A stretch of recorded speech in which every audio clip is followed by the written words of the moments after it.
Chapter 3906. Even though Hua Jin was in Liang Yin's body, it was as if he could swallow mountains and rivers. Even Tang Yu felt incredulous. He was actually scared by this thin and small woman in front of him who seemed to be unable to withstand a single blow. By the time he reacted, Hua Jin had already dragged him to the door. He opened the door and pointed outside. "Now, I'll give you a chance to get out of here. If you don't want to leave, fine. I'll immediately get the media to come in and say that Tang Yu broke into Hua Jin's room at night to seek revenge. What do you think of this headline?" After he mentioned it, Tang Yu realized that it was a dangerous moment. If he ran to the door and attracted the media reporters, then he wouldn't be able to leave even if he wanted to. Tang Yu gritted his teeth and scolded angrily, "You're ruthless." With that, he stood up, straightened his collar, and walked away. He knew that he had completely offended Hua Jin, so he didn't have to say anything nice anymore. On impulse, he wanted to find Hua Jin to reason with him and vent his anger. In the end, he saw Liang Yin, who was Hua Jin at that time, leisurely enjoying her leisure time in the room. When he thought about how he was so embarrassed to hide from the media, he felt that it was very unfair. Why? Why is it that Hua Jin has so much dirt on him? Why does it feel like he can still thrive while I can't make it in the industry anymore? Everyone made mistakes. Why did the fans and the public have zero tolerance for him and turn a blind eye to all of Hua Jin's scandals in the past? He felt that it was unfair. He didn't realize that the nature of his mistake was different from Hua Jin's. Liang Yin walked to Hua Jin's side and checked him up and down. "Are you okay?" Hua Jin shook his head. "I'm fine." "He didn't hurt you." "Humph, you're underestimating me." Hua Jin stretched his muscles and put on a "I'm brother Hua" posture as he said arrogantly, "It's just a skinny Tang Yu. What can he do to me?" "Ha ha ha, you're so skinny, I don't feel like I have any meat on my body. I'm all bones. Even if I punch him, it'll be light." After a pause, Hua Jin said worriedly, "What about you? How are you? Did he make things difficult for me?" Liang Yin said angrily, "What do you think? If he didn't come to make things difficult for me, why would he knock on my door?" When Hua Jin heard this, he couldn't help but flicked her forehead. Liang Yin held her forehead in pain and glared at him. "What? Will you open the door for anyone who knocks?" I thought it's you. Why are you banging on the door so urgently? Can't you look through the peephole? What if it's a reporter?" "I thought something had happened. During this period of time, I've been on tenterhooks. I thought something had happened again." "You're hopelessly stupid. You don't even have your guard up." Hua Jin walked to the sofa and sat down. He instructed, "Next time, make sure you see clearly who's standing at the door before you open the door. Being a celebrity is dangerous. Don't let an anti-fan sneak into the hotel and stand at the door.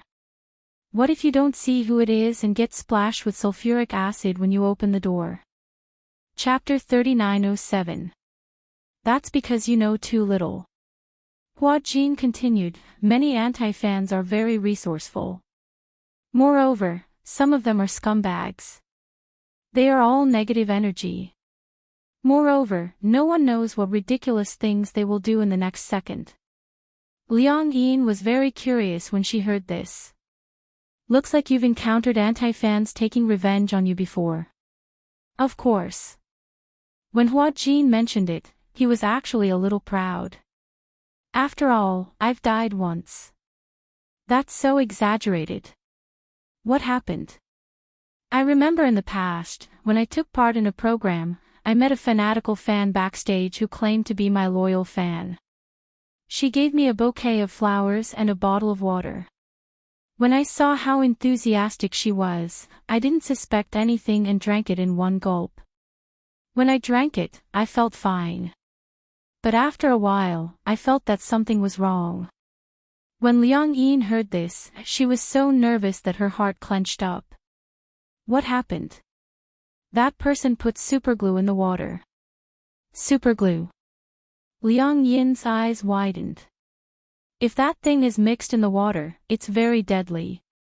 Yeah.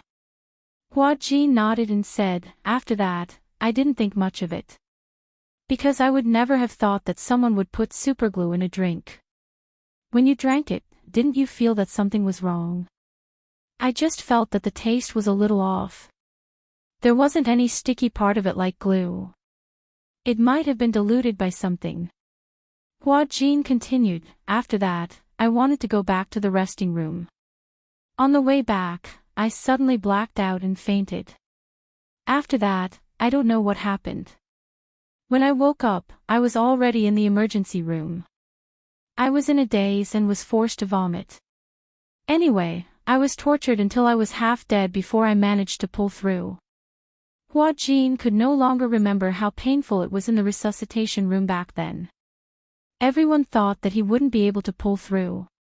He didn't even realize how dangerous his situation was. He didn't even know how he ended up in the emergency room. At that time, his manager was standing outside the emergency room, panicking. The doctor told him that he had swallowed the superglue and that his life was in danger. The manager was scared half to death. The previous bottle of drink was sent to the police for identification. According to the extracted substance, it was found that it was mixed with a high concentration of superglue. At the same time, the anti-fan who pretended to be a fan was quickly arrested by the police. In the operating room, Hua Jin went through a lot of pain. Fortunately, he was rescued in time. In the end, it was announced that he was out of danger. Later on, he found out that the procedures that were carried out in the operating theater before this were gastric lavage and vomiting induction. He drank the drink mixed with glue. After an investigation, it turned out that the anti-fan was dissatisfied with Hua Jin's rising popularity. She was a fan of another male celebrity. It was all because Hua Jin had played a game with that male celebrity on a show. Because it was a sports game, Hua Jin's motor skills were quite good. It was a crushing victory. She was so angry that she came up with this plan. This incident caused a huge sensation. And that male celebrity couldn't withstand the pressure of public opinion and came forward to apologize. Chapter 3908. Fortunately, I'm in good physical condition, so I got through it. But, Hua Jin raised his eyebrows. Thanks to that fan, I had serious gastric problems for a long time.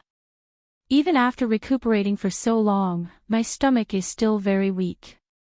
I can't eat anything too stimulating. When Liang Yin heard this, she frowned. How could something like this happen? Before that, I wouldn't have thought about it. I also wouldn't have thought that there would be such a hateful person like an anti-fan. Hua Jin said as he stood up. He went to the bar and poured himself a glass of water. He took a sip and said, in the past, I used to cherish everything that my fans gave me. But since then, even if I had a good mentality, my assistant, my manager, and any fans' gifts would be separated from me in advance. If it's a drink, food, or snack, they would throw it away directly without looking at it. Toys and jewelry, after checking if there's no problem, would be donated to the appropriate charity in my name. Perhaps he was traumatized. After that, when other celebrities received drinks and snacks from their fans, they didn't dare to drink or eat them easily. Never underestimate a person's darkness. Hua Jin glanced at Liang Yin and couldn't help but lecture her. Do you know that Tang Yu is under a lot of pressure from public opinion now? It could be said that his acting career was most likely ruined. What if he resents you and wants to take revenge on you? Liang Yin didn't think much of it. Just take revenge. Hua Jin couldn't believe it. Why are you speaking so casually? Do you really think he won't dare to do it? He has nothing now. He lost his resources, he lost his future. You can say that he has nothing. What if he's desperate and has evil thoughts and kills you? That won't happen, right? Liang Yin was so angry that she laughed. He has to pay with his life for killing. If he dares to do anything to you, you have so many fans. Everyone's saliva will drown him. Although it's not your body, you can't be so careless. Hua Jin said angrily. You have to protect yourself, okay? Liang Yin nodded guiltily and mumbled, I know. In the future, I will pay attention and protect myself well. Yes. Only then did Hua Jin feel more at ease. He wasn't making a mountain out of a molehill. The entertainment industry was just a vanity fair. It was foul and there was no one there. Tang Yu had been eliminated from this circle. Who knew what he would do? Hua Jin was still worried, so he called Qin Zhou and asked him to send 2 bodyguards to protect Liang Yin. Qin Zhou agreed, saying that he would make arrangements immediately and that he could rest assured. Hua Jin hung up the phone and saw Liang Yin staring at a place in a daze. He asked suspiciously, What are you thinking about? Liang Yin regained her senses and smiled stiffly. Oh, it's nothing. I was just in a daze. Don't tell me you're feeling sorry for her. What's there to feel bad about? I feel sorry for your idol. After all, didn't you used to like Tang Yu a lot? Liang Yin sneered contemptuously. It's because the more I liked him, the more disappointed I was. The more I liked him, the more I thought I was ridiculous. How could I fall in love with such a scumbag and see him as a positive energy idol? Chapter 3909. When Liang Yin heard this, she didn't refute him. Instead, she said seriously, I used to think that you didn't have the ability and that you relied on your die-hard fans to support you. But now, I feel that you're very good. You're really a high-quality idol. Hua Jin was stunned. There was a mouthful of water in his mouth. He didn't know whether to spit it out or swallow it. It took him a long time to realize that Liang Yin was praising him. He didn't come back to his senses for a while. When he came back to his senses, he swallowed the water in his mouth with a gulp.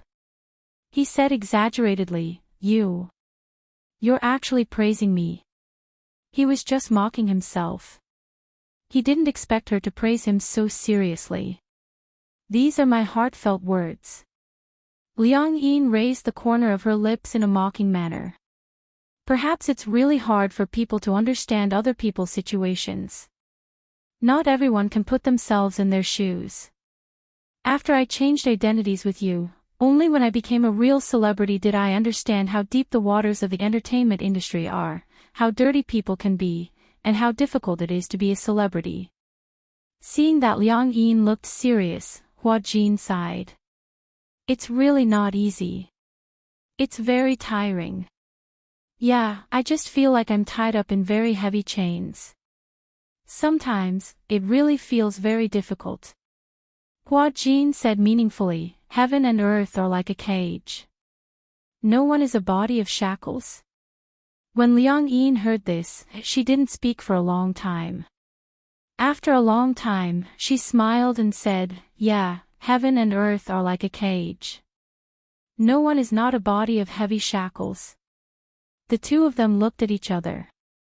Liang Yin suddenly leaned over and said, Speaking of which, there's something that I'm more concerned about. Yeah. Tell me. Do you like women or men? Luckily, Hua Jin didn't have any water in his mouth. Otherwise, he would have spat it out. Why are you asking this? Because I feel that there's a huge problem with your sexual orientation. What problem? When we went to the hot spring in the middle of the mountain, I felt that you and that man called Gong Jia seemed very ambiguous. It would have been better if Liang Yin hadn't mentioned it.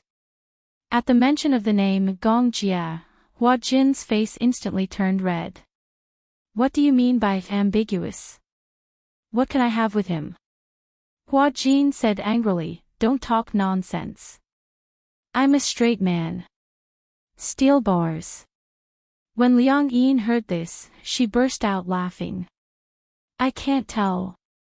Instead, I feel like you're a straight man who's like a rubber band. Hua Jin's face turned green and purple, purple and black, black and red, red and white. In the blink of an eye, there were thousands of changes. He stood up angrily and was about to leave. Liang Yin quickly stopped him. What are you doing? Why are you angry just like that? Hua Jin questioned her with an ashen face. Do you know that questioning a man's sexual orientation is the greatest insult to him? I was just joking. Is this kind of test a joke? Hua Jin was really angry. Liang Yin sized up his expression. Seeing that he was really angry, she couldn't understand. Normally, when people hear such things, they just laugh it off. At most, they'd clarify and wouldn't take it to heart. Why are you taking it so seriously?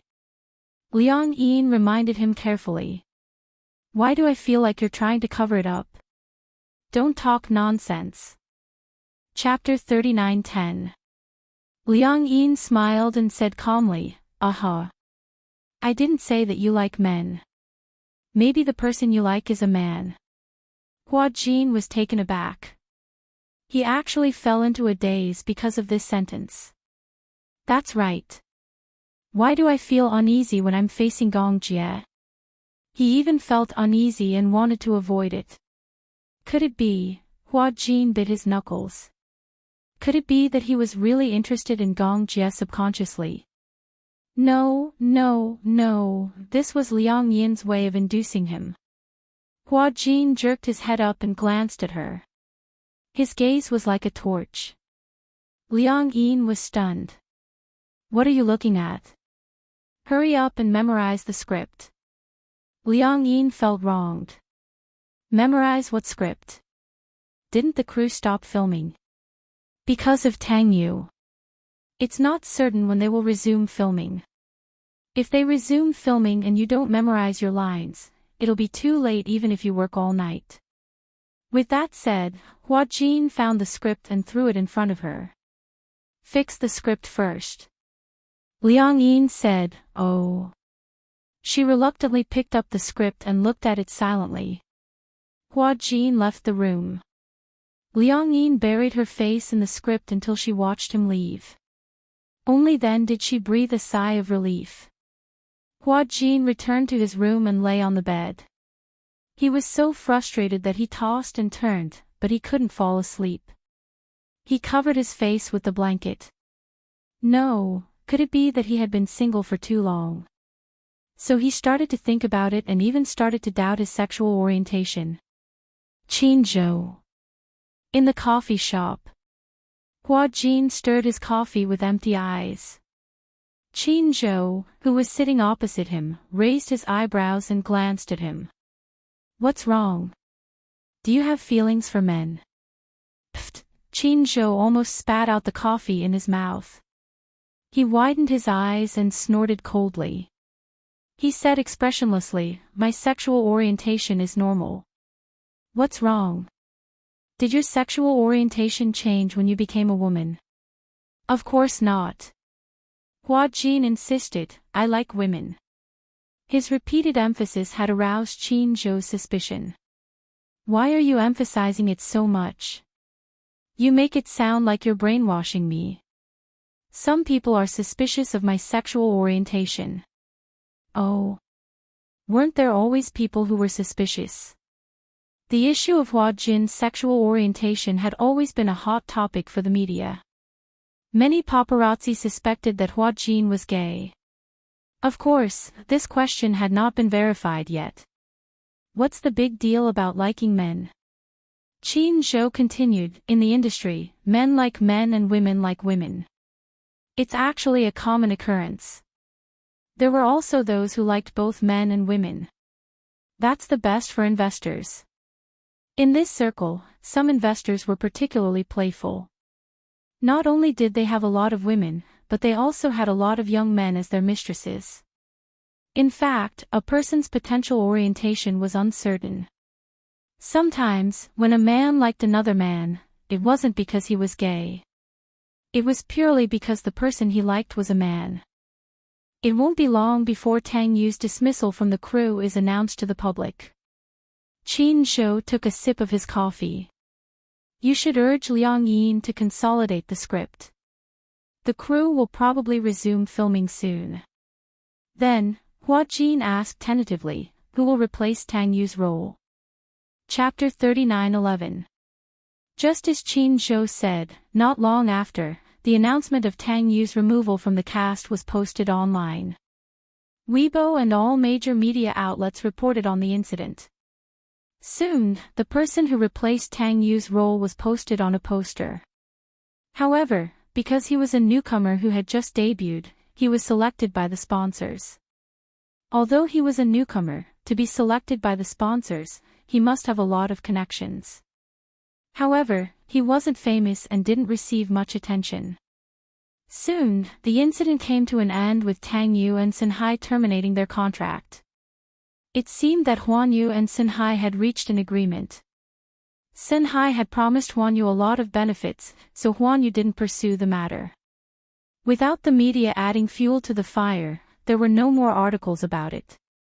The heat of the matter quickly died down. The crew resumed filming and Liang Yin became busy again. She complained a lot. In order to film, she was so busy every day. The weather was getting colder, she had to wear thin clothes, dance swords in the cold wind, and hang a wire. The first time she hung a wire, she was scared out of her wits.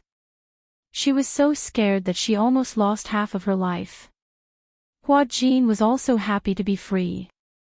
He didn't have to film or work. He had nothing to do in the hotel every day. So, at night, he would occasionally go to bars to drink a few glasses of wine. He hadn't been to bars for a long time. In the past, because he was busy with filming and was a public figure, he could go to such places unscrupulously under rare circumstances. So, he rarely visited. Now that he had the leisure time, he began to visit more diligently. That night, after Liang Yin finished filming, Hua Jin wanted to go to a bar. Liang Yin hadn't been to bars, so she insisted to go. Hua Jin disliked her. You're a big star now. You can't just go to places like that. What if the paparazzi took a picture of you? Liang Yin argued, what's wrong with being a big star? Can't a big star go to a bar to drink? I'm not doing anything bad. I'm just drinking and enjoying the atmosphere of a bar. Can't I? Hua Jin was speechless, so he could only brace himself and bring her along. When the two of them arrived at the bar, it was still early. Hua Jin wanted to find a booth, but Liang Yin wanted to watch the bartender mix drinks, so she insisted on sitting at the bar counter. Hua Jin couldn't argue with her, so he sat with her at the bar. Liang Yin looked at the bartending and couldn't say anything. Because she rarely came to bars, she always felt that the bar's environment was messy, but now she felt that it was okay. It was not as messy as she had imagined. Wow! Hua Jin, look, there's fire in that wine. Liang Yin pulled him and pointed at the goblet in the bartender's hand. The fire was burning on the surface of the goblet. How do you drink this wine? Could it be that he drank it together with the fire? Hua Jin said, you have to wait for the fire to go out before you can drink it. I see. Liang Yin stared at the glass of wine and muttered, I want a drink. No, don't drink it. Hua Jin said, the alcohol content of this wine is so high. If you get drunk, how am I going to carry you back? Liang Yin was a little unhappy, but because of Hua Jin's warning, she could only watch helplessly. Hua Jin looked at her pitiful face and said to the bartender, give me a glass of tomorrow. Okay. Tomorrow. Chapter 39:12. Is this the name of this drink? Yes. What does it mean? Tomorrow, as the name suggests, after drinking this glass of wine, you'll only wake up tomorrow, so it's called tomorrow. When Liang Yin heard this, she opened her mouth and was a little surprised. Is the alcohol content very high? Yes, it's mixed with vodka. The alcohol content is especially high. Most people would only need to drink 2 sips. Liang Yin was a little doubtful. Is it that exaggerated? She didn't dare to drink it, but she really wanted to try it. How much is this glass? 288 yuan per glass. Liang Yin was speechless again. So expensive. Is it expensive? It's still okay. That's true. You earn a few 100,000 per episode, so a glass of wine is indeed not expensive. Liang Yin said self-righteously. When she was filming for Hua Jin, many of her brain cells had died just from memorizing the lines. It was considered that she was at his beck and call, so it wasn't too much to drink a glass of wine from him. The bartender mixed the tomo and pushed it in front of Liang Yin. Liang Yin took out her cell phone and aimed it at the wine. After taking a few pictures, she kept her cell phone satisfactorily. After she kept her cell phone, the fire in the wine glass was extinguished. She tried to take a sip. However, the wine was fragrant and there was a hint of sweetness. It was quite tasty, but when she tasted it, she could clearly feel the vodka taste. It was a little strong, and when it slid down her throat, her stomach started to burn. She felt warm and her whole body started to heat up. It seems like it's really easy to get drunk. Liang Yin was a little wary as she pushed the wine glass in front of Hua Jin. She was afraid that if she drank this glass, she would get drunk again and get into trouble. Hua Jin couldn't help laughing. You're not drinking anymore after just 1 sip? I'm afraid that I'll get drunk. This wine is quite nice. It's quite sweet. Yes, it's because it's nice. There's no concept of drinking too much or too little, so it's easier to get drunk. As they spoke, Hua Jin suddenly felt a man sitting beside him. Beauty, are you alone? Hua Jin furrowed his brows and looked in the direction of the voice suspiciously, only to see a young man in a shirt sitting next to her. The man's eyes were bright, and it was obvious that he had some kind of ambition. There was no lack of such men in the bar. When he saw a woman he liked, he would go up and strike up a conversation with her. If the two of them hit it off, then everything would follow naturally. Hua Jin guessed that this man was probably here to hunt for beauties. He obviously saw him as prey, so he turned his face away and ignored him. What? He seems to be quite hard to please. The man rubbed his chin and looked at him deeply. It had to be said that Liang Yin's appearance was also of the highest quality. Hua Jin's deliberate indifference had instead ignited the ambition in his heart. Let me ask you, are you alone? Hua Jin still ignored him. He must be drunk, so there was no need to stoop to his level. Liang Yin also looked at the man curiously, but she was stopped by Hua Jin. Don't look at him. She leaned close to him and asked nervously, who is he? Do you know him? Do I look like I know him when you look at me? You don't, then don't talk. Liang Yin asked tentatively, why don't we change seats and sit at the bar counter? Hua Jin glanced at her and said meaningfully, do you know what it means for a woman to sit at the bar counter in this bar? I don't. Chapter 39:13. This, Liang Yin was a little annoyed. No wonder Hua Jin didn't seem too willing when she pulled him to sit at the bar. So there were such unspoken rules in bars too. Let's change seats. Okay. The man beside him saw that Hua Jin had been ignoring him from start to finish and finally got impatient. He suddenly stood up and leaned towards him. He grabbed his chin and forced him to turn around. I'm talking to you. Why are you ignoring me? Hua Jin struggled and wanted to push him away. He felt disgusted when he was touched by him. Liang Yin stood up and swung the man's hand away. She said angrily, what are you doing? Show some respect. The man had obviously drunk too much. After half a round of drinks, he had lost his patience. Seeing that Liang Yin dared to swat his hand away, he pushed Hua Jin away and pulled Liang Yin in front of him. "What did you just say?" Hua Jin was about to stop her, but Liang Yin was like a newborn calf that was not afraid of a tiger. She ignored the man's threatening gaze and scolded expressionlessly, "I'm telling you to be more respectful. Don't touch my female companion." Bam! The man abruptly pushed her and swung his arm. Liang Yin instantly lost her center of gravity.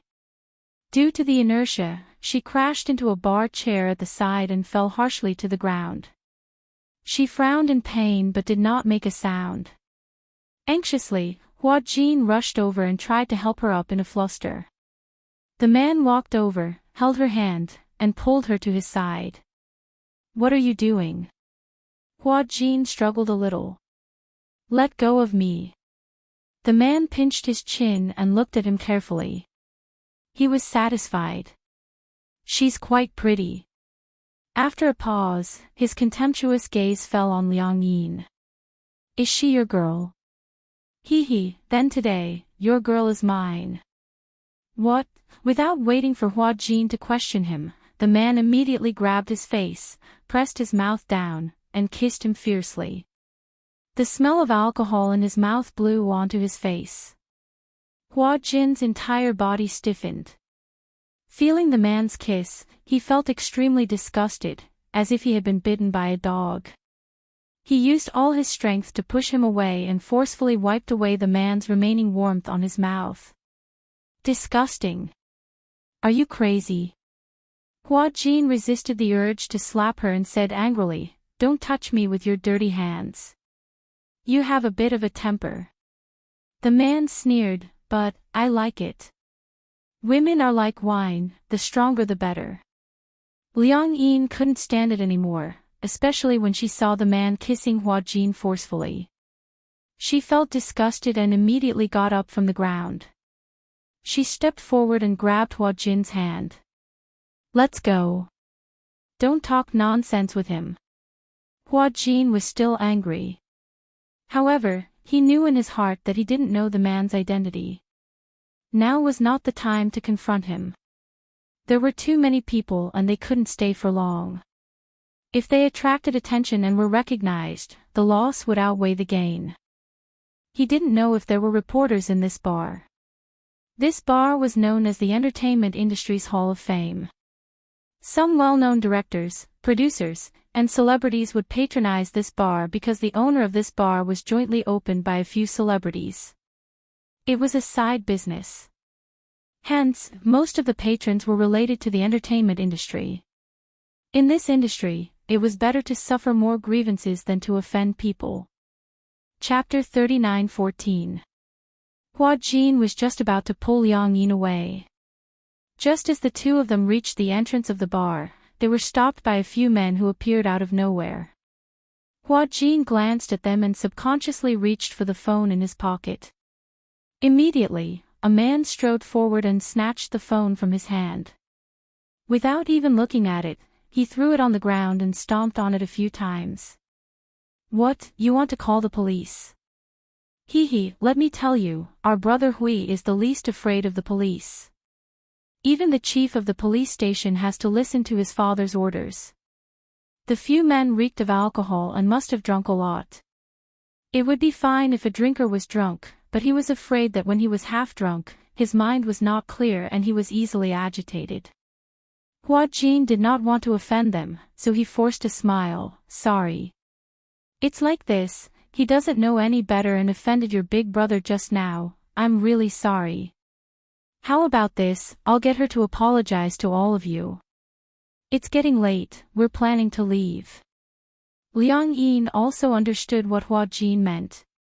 She did not want to blow things up, so she quickly smiled and said, "Sorry, I was too agitated just now and offended you." Behind him, the man walked over and walked in front of Hua Jin. He snorted, "Don't you think it's too late to admit your mistake now? However, it's not like there's no chance to make up for it. How about this, tonight, if you come with me, I'll let your boyfriend go, how about it?" Brother Hui. This man looks familiar. I think I've seen him on TV before. Could he be some big star? There have always been a lot of celebrities in this bar. Who wouldn't give my brother Hui some face? Exactly. I recognize him. Isn't this the big star Hua Jin? It was not known who had sharp eyes and recognized him.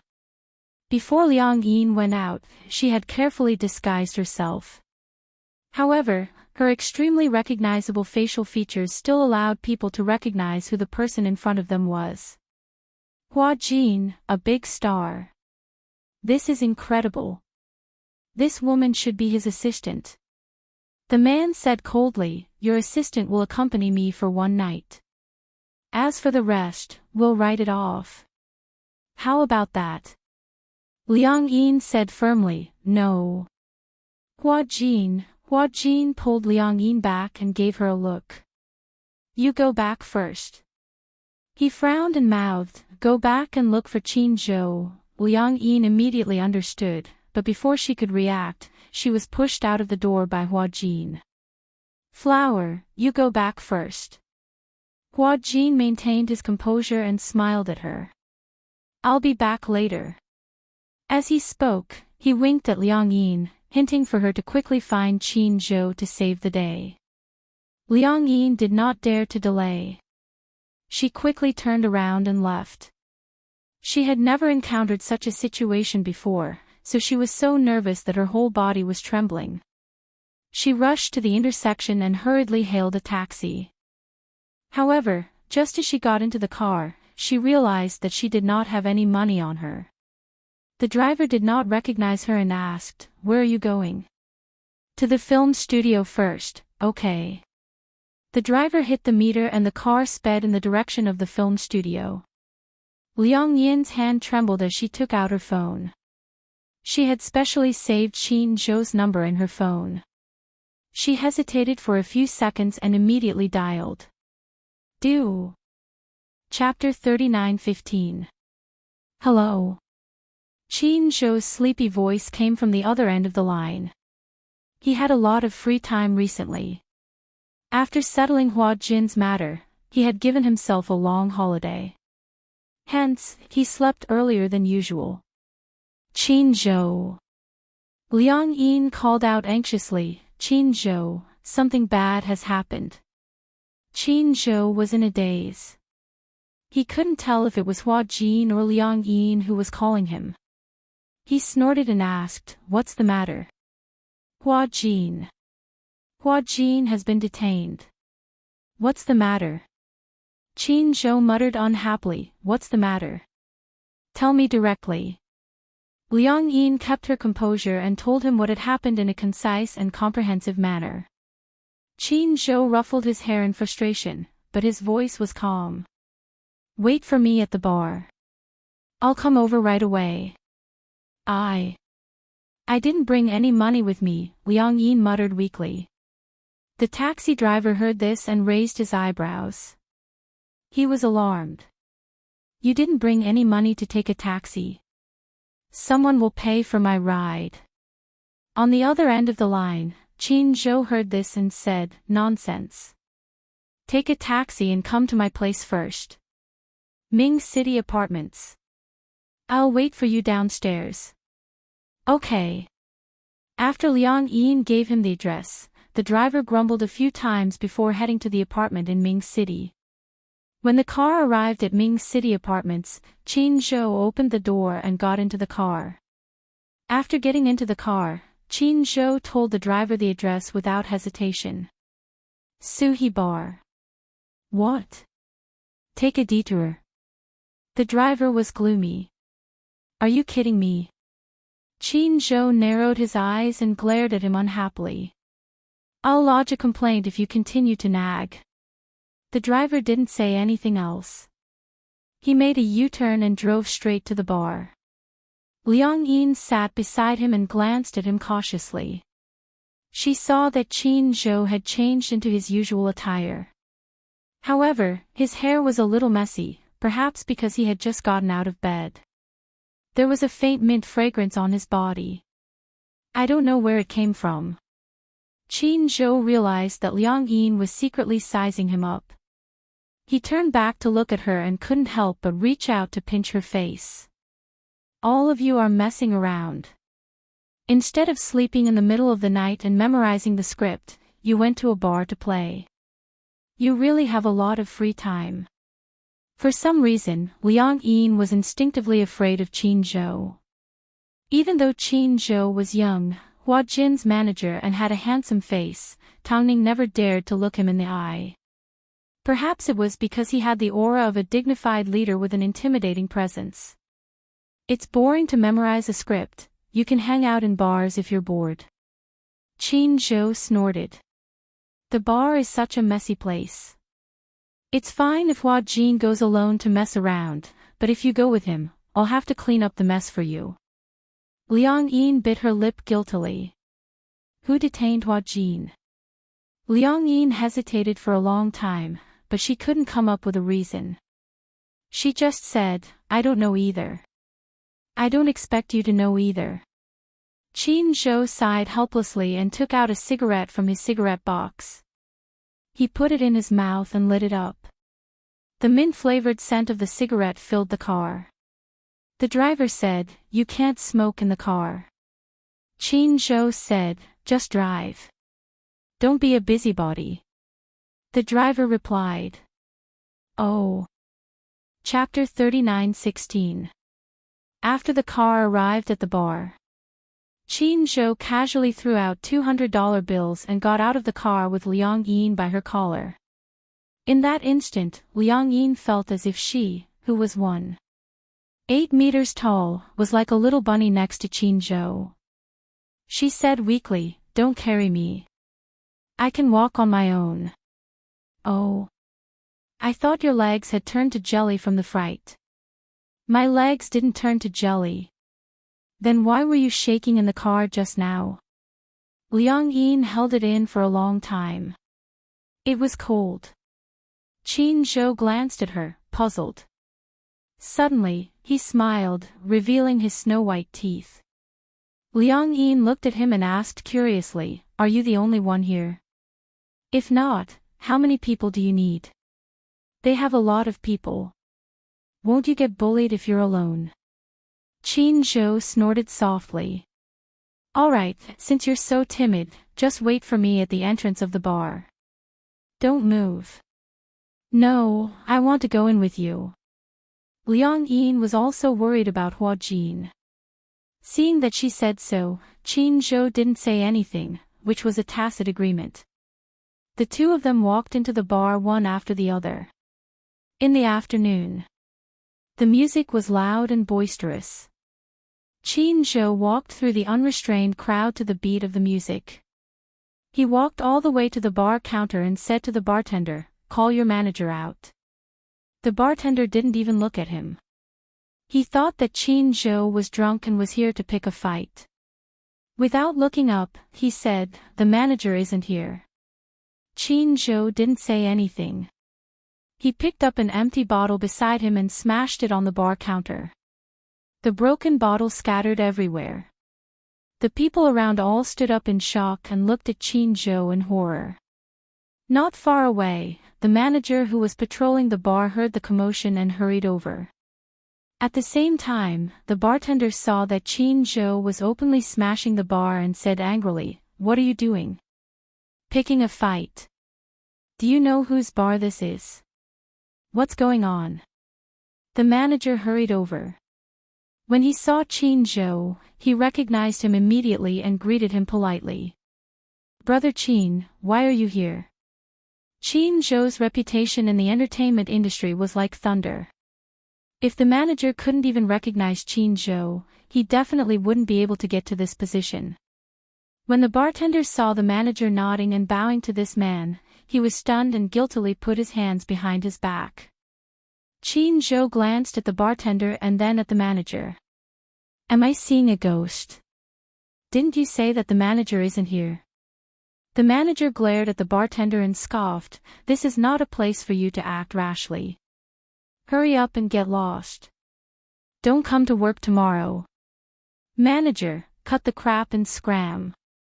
The bartender bit his lips in grievance and immediately left. The manager rubbed his palms together and smiled apologetically.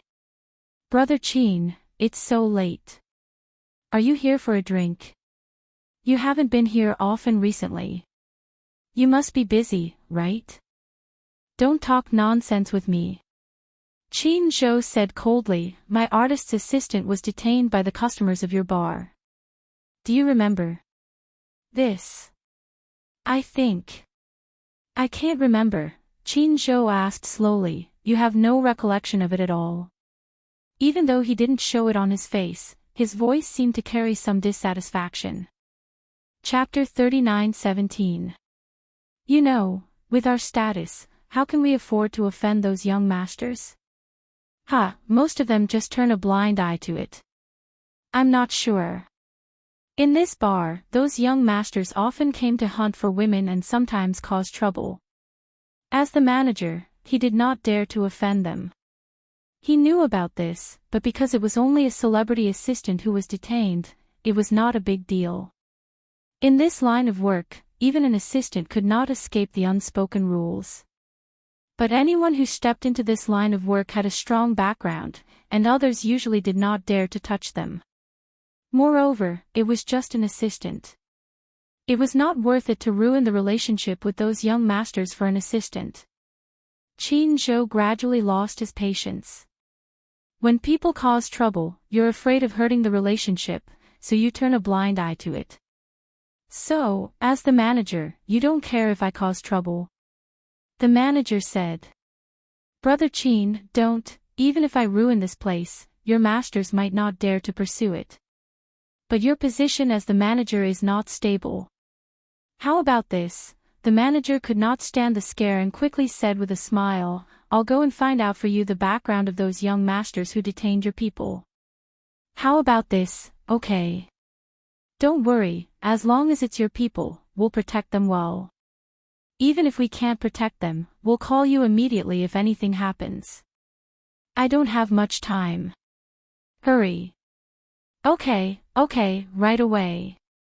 The manager quickly sent someone. On the other hand, he immediately arranged for Chin Zhou and Liang Yin to be safely arranged in a private room and served them good wine and tea. After a while, someone rushed over and said that the people who took away Hua Jin were the young masters of Wuxian Films. Wuxian Films. Chin Zhou had heard of Wuxian Films. Although they were not famous, their background was not to be underestimated. The big boss of Wuxian Films had an extraordinary background and was not someone to be offended. I heard that the young directors of Wuxian Film and Television brought a few women upstairs. They seemed to have drunk quite a lot. They must have had too much to drink. Upstairs. Yes, the hotel upstairs. Chin Zhou ordered, help me find out their room number. Standing in the hotel elevator, Liang Yin rubbed her hands nervously, afraid that something might happen to Hua Jin.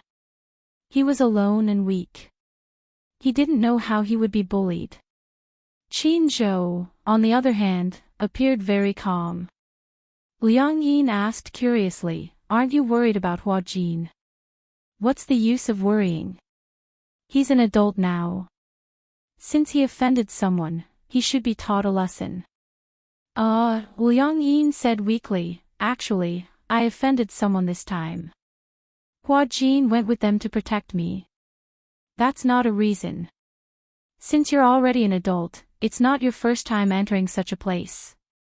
Liang Yin, on the other hand, felt extremely guilty. If she hadn't insisted on sitting at the bar counter, she wouldn't have attracted bees and butterflies and made things difficult for Hua Jin. I was wrong.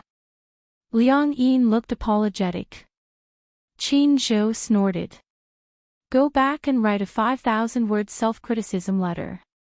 5,000 words. Liang Yin widened her eyes. So many words. Why? Do you have any thoughts? No thoughts. I'll go back and write, ding. The elevator door opened. Chapter 39:18. Walking to the door, Qin Zhou was about to slam the door when he heard a thud, as if something heavy had been thrown on the door. Oh no! The thing that Qin Zhou was most worried about had happened. Beside him, Liang Yin saw that Qin Zhou's face had finally revealed an anxious expression. She was also worried that something had happened to Hua Jin. She patted the door worriedly and said, "Hua Jin. Is Hua Jin here? Get out of the way." Qin Zhou pushed Liang Yin to the side. Taking half a step back, he gathered his strength and kicked the door open with a flying kick. He rushed in anxiously. As expected, when he saw the scene in front of him, he held his forehead in pain. Liang Yin couldn't see the situation in the room, but she saw that Qin Zhou's expression wasn't looking too good. When she finally saw the situation in the room, the corner of her lips twitched violently and her face darkened. Ouch, it hurts, someone come, one by one, the men were lying on the ground, crying out in pain as if they were going to die. Hua Jin stood in the middle of the crowd and glanced coldly at the room. Seeing that most of the people had been taken care of, he clapped his hands and said speechlessly, "You're still showing off in front of me with this little ability."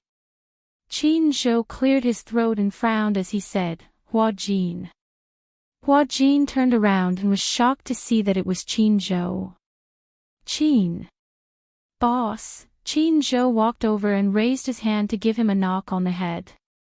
"Didn't I tell you to restrain yourself? If you cripple them, you won't be able to pay for the lives of these young masters even if you sell yourself." Hua Jin trembled and whistled guiltily. Liang Yin saw this scene from the side and was a little dumbfounded. Hua Jin. Hua Jin was actually so skilled. No wonder Hua Jin looked so relaxed at the bar and asked her to leave first. No wonder Qin Zhou was so calm when he heard about this. He didn't seem to be worried at all.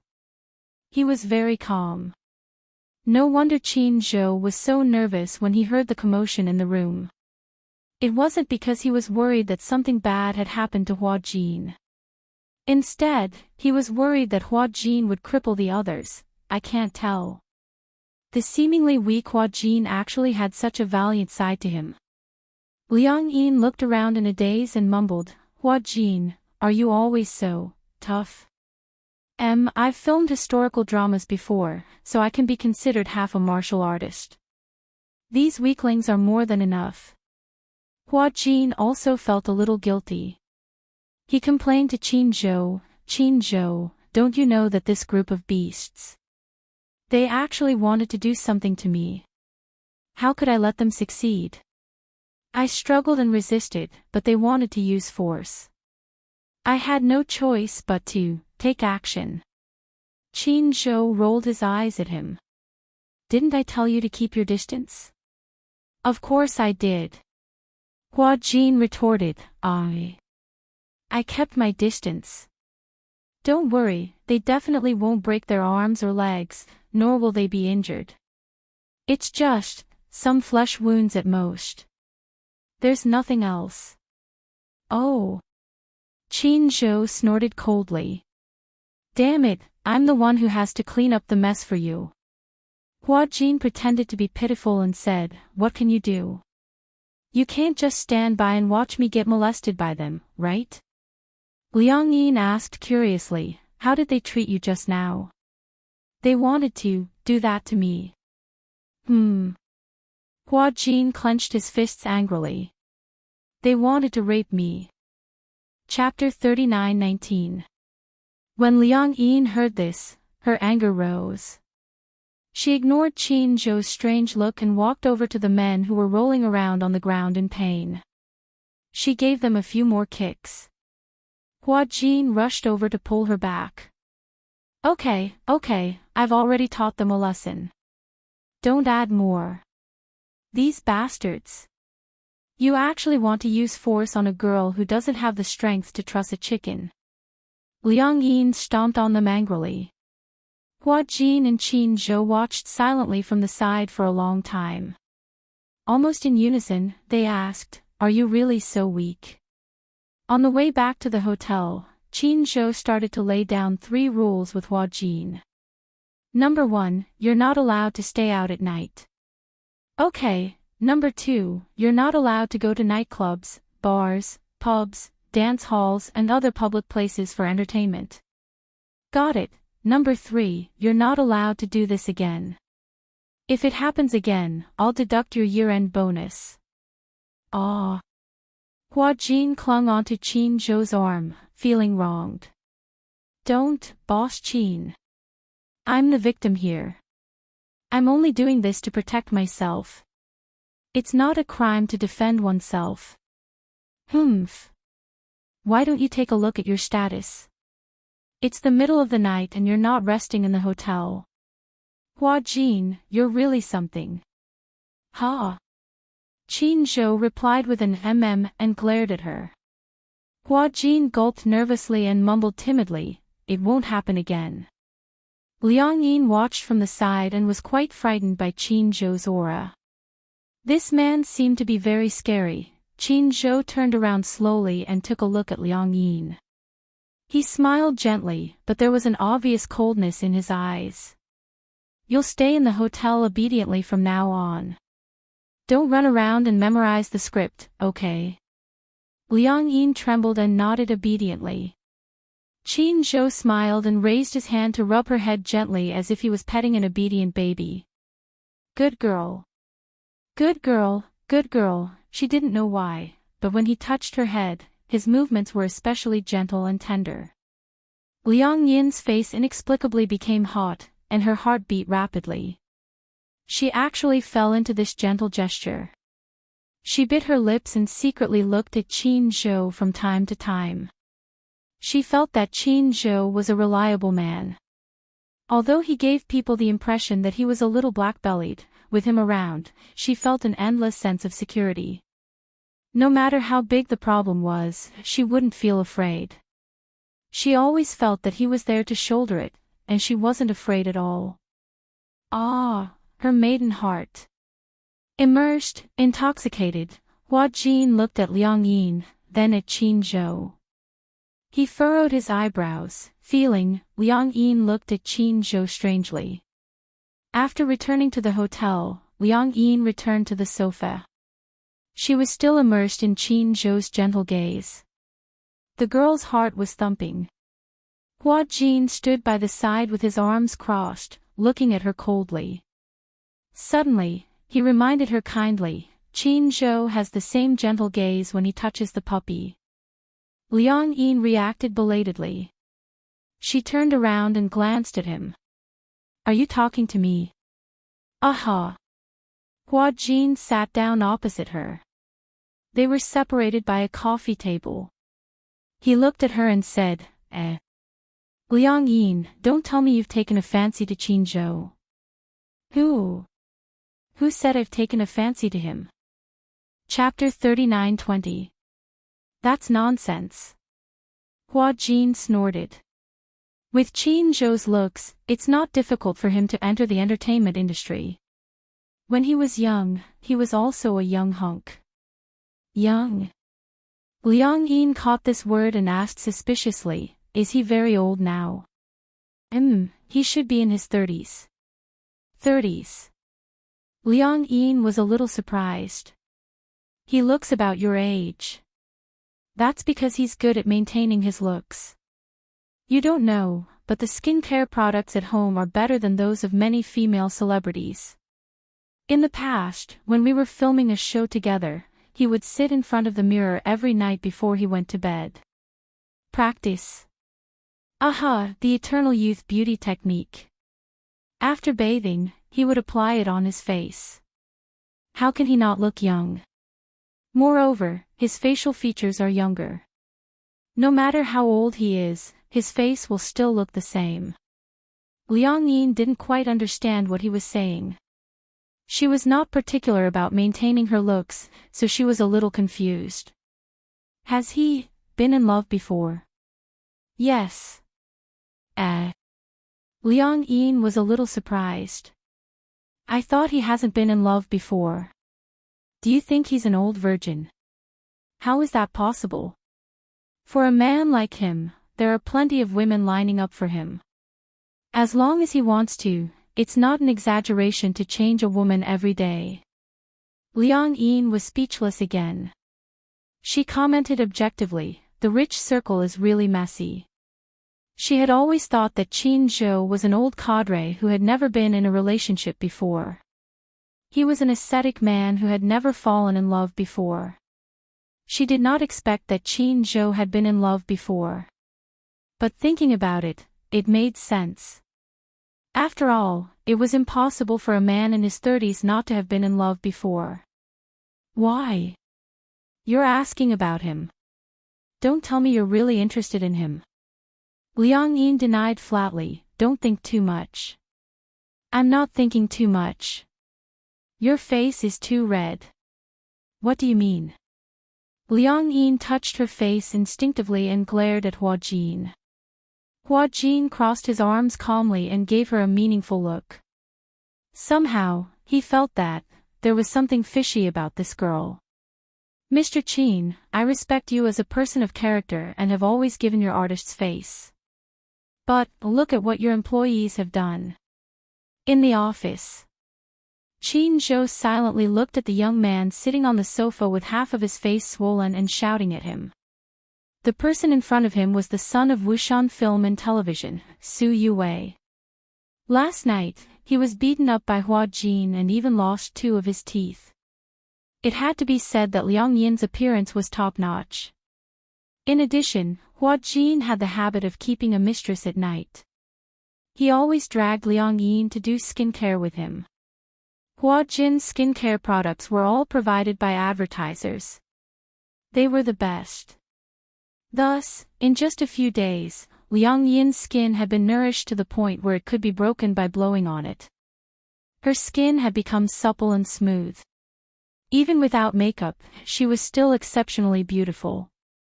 Su Yue had originally taken a liking to Liang Yin. But who would have thought that such a frail-looking person would be such a skilled fighter? In short, he was beaten up badly by Hua Jin.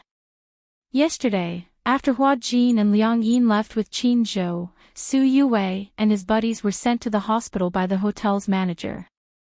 Chapter 39-21. There were no serious injuries, but a few of his teeth had fallen out, and his lower jaw had loosened. Other than that, he had a slight concussion. The others' injuries were of varying severity. Only Su Yue's injuries were the most serious. The next day after Su Yue woke up, he rushed to Huanyu to demand an explanation. Tisk, Qin Zhou leaned lazily against the back of his chair with his legs propped up on the desk. The cigarette between his fingers was halfway burnt. He opened his eyes coldly and laughed contemptuously. Young Master Su, if word of this gets out, I'm afraid it won't be good for your reputation. Su Yue's face darkened when he heard that. What do you mean? Qin Zhou said slowly, you and your friends want to take turns with one of my artiste assistants. Don't you think your table manners are a little too ugly? Young Master Su, are you so desperate for women that you're not picky? You even want to touch one of my employees. If word of this gets out, those who don't know will think that young Master Su is desperate for women. Su Yue's face turned red, then green. When he caught sight of Qin Zhou's contemptuous gaze, his face darkened. He said angrily, she's just an assistant. Why, can't I touch her? Huanyu is so big and there are so many artistes under it. I just want an assistant. In this industry, I've never seen someone so inconsiderate. Who am I? Why, can't I touch her? Who does she think she is? Why doesn't she take a piss and take a good look at herself? How noble can she be? She's just an artiste assistant with a lowly status. She's not even worthy of my attention. Yes, she's just an assistant. Young Master Su, you're overestimating her. But the truth is, not only did young Master Su take a fancy to her, but your table manners are also extraordinarily ugly. After a pause, Qin Zhou said meaningfully, also, who said that the woman you touched was just an assistant in Huanyu? I remember someone reminded me that even a cleaner in Huan Yu's headquarters could be related to the higher-ups. An assistant. Why, young Master Su, do you look down on assistants? Why? Could it be that this woman is your pet, CEO Qin? Qin Zhou smiled coldly. You can think of it that way for now. Anyway, you're not allowed to have any ideas about this woman in the future. Su Yue refused to admit it. Then what about yesterday's incident? Boss Qin, you have to give me an explanation. It doesn't matter if she's your woman or not. In short, that woman beat me and my brothers up so badly yesterday. Aren't you going to give me an explanation, President Qin? I'm more curious about one thing, Qin Zhou muttered with a puzzled expression. Why does young Master Su have so many people on his side? How can he be beaten up so easily by a girl? When I went in, people were lying on the ground. They were so young, but they couldn't even hold up against a girl. Could it be that they've been in the brothel for so long that their kidneys are weak? Boom! It had to be said that Qin Zhou was too two-faced. This seemingly unintentional sentence undoubtedly ignited a barrel of explosives. A man could be scolded as a bastard or a heartless and unscrupulous person, but the words kidney deficiency could not be scolded. Kidney deficiency. Didn't that imply that he couldn't do it? This was related to a man's dignity. Sure enough, Su Yue exploded at once. Chapter 39-22. Kidney deficiency. Qin Zhou, what do you mean by this? Are you trying to provoke me on purpose? Or is it that Huan Yu doesn't care about Wu Shan because Wu Shan has been giving Huan Yu face? Qin Zhou gradually lost his patience. He stood up abruptly, walked casually to Su Yue, and flicked the ash on him expressionlessly. First of all, Wu Shan Entertainment was never yours. The one who gave Huan Yu face was your father, not you. You're just relying on your father's power to make a fool of yourself. Second of all, even if your father stepped into Huan Yu, he would never dare to yell at me. No matter what Wu Shan's background is, he still has to give Huan Yu face. You touched my people and I didn't hold it against you. How dare you come to Huan Yu to make trouble for me? Qin Zhou's phoenix eyes narrowed as he grabbed Su Yue's collar. You should see if you're worthy. Su Yue's lips suddenly trembled. For the sake of his face, he wanted to refute a few words, but when he saw Qin Zhou's cold eyes, all of a sudden, no matter how angry he was, he suppressed his anger. This man, he had a terrifying aura about him. Qin Zhou raised his eyebrows and his voice suddenly softened. Didn't your father tell you who you can mess with and who you can't? For example, me, Huan Yu, and the Xingyu financial group behind Huan Yu. Seeing that Su Yue was silent, Qin Zhou let go of him and said coldly, Young Master Su, please get lost. Huan Yu doesn't welcome an insensible guest like you. Su Yue was furious. However, Qin Zhou had already spoken so harshly. Su Yue was also very clear that Qin Zhou had the capital that he couldn't provoke. Su Yue originally thought that if he came up to ask for an explanation, Qin Zhou would definitely push the assistant out to take responsibility or apologize. In short, it would be better for his reputation. As a man, especially a rich young master like him, what he cared about the most was his face. In the end, he didn't expect that Qin Zhou would be so protective of a lowly assistant. Not only did he lose face, but he was also ruthlessly criticized. Su Yue was rebuffed, so he left in a huff. Qin Zhou knew that this matter would not end so simply and carelessly. No one knew what Su Yue would do next. Ha ha ha ha. At noon, during the dinner party, Hua Jin heard from Qin Zhou that Su Yue had left after being snubbed. He laughed so hard that he was out of breath. Ha ha ha ha. This Su Yue is asking for trouble. Qin Zhou asked lightly, Are you done laughing? Hua Jin immediately stopped smiling. Pursing his lips, he chuckled and said, Let's eat. Let's eat. He was in a great mood. Liang Yin, who was sitting at the side, was a little worried. Do you think Su Yuwei will cause trouble for Huan Yu again? Qin Zhou said disdainfully, first of all, he has to be able to afford it. At most, I'm worried that he'll come looking for trouble with me. Wuxian Films and Television wouldn't dare to offend Huan Yu. Only then did Liang Yin feel relieved. From time to time, she secretly sized up Qin Zhou. Originally, she was still worried about Su Yuwei, worried that Su Yuwei would come looking for trouble. Chapter 39-23. She hadn't expected Qin Zhou to remain silent and deal with the matter. She couldn't help but have a better impression of him. She felt that he was a very reliable man. Liang Yin lamented in her heart.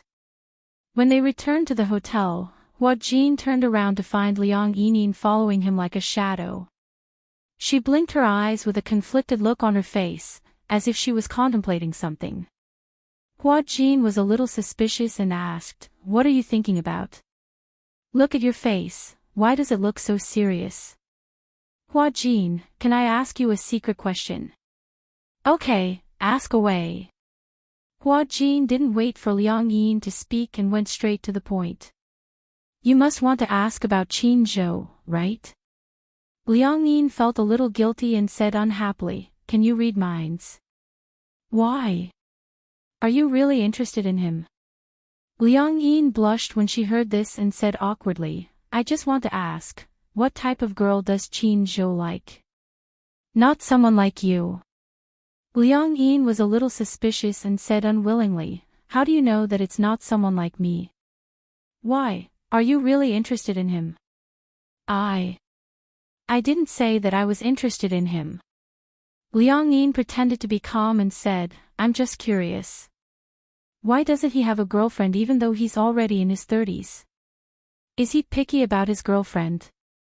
If you want to talk about pickiness. Anyway, he likes someone with a voluptuous figure, but not too voluptuous. For example, someone with a big chest, a perky butt, a thin waist, a big face, big eyes, but not too big. In short, it's about being well-proportioned. Most importantly, they have to be good-looking. I think you're out of the game just based on your figure." Liang Yin didn't admit defeat when she heard this. A figure can be trained. Don't look down on people. Hua Jin was certain this time. "You want to pursue him?" Liang Yin was still a little hesitant. "I didn't say that I wanted to pursue him, although it's easy for a woman to chase a man, Qin Zhou isn't easy to chase." Why? What do you mean by that?"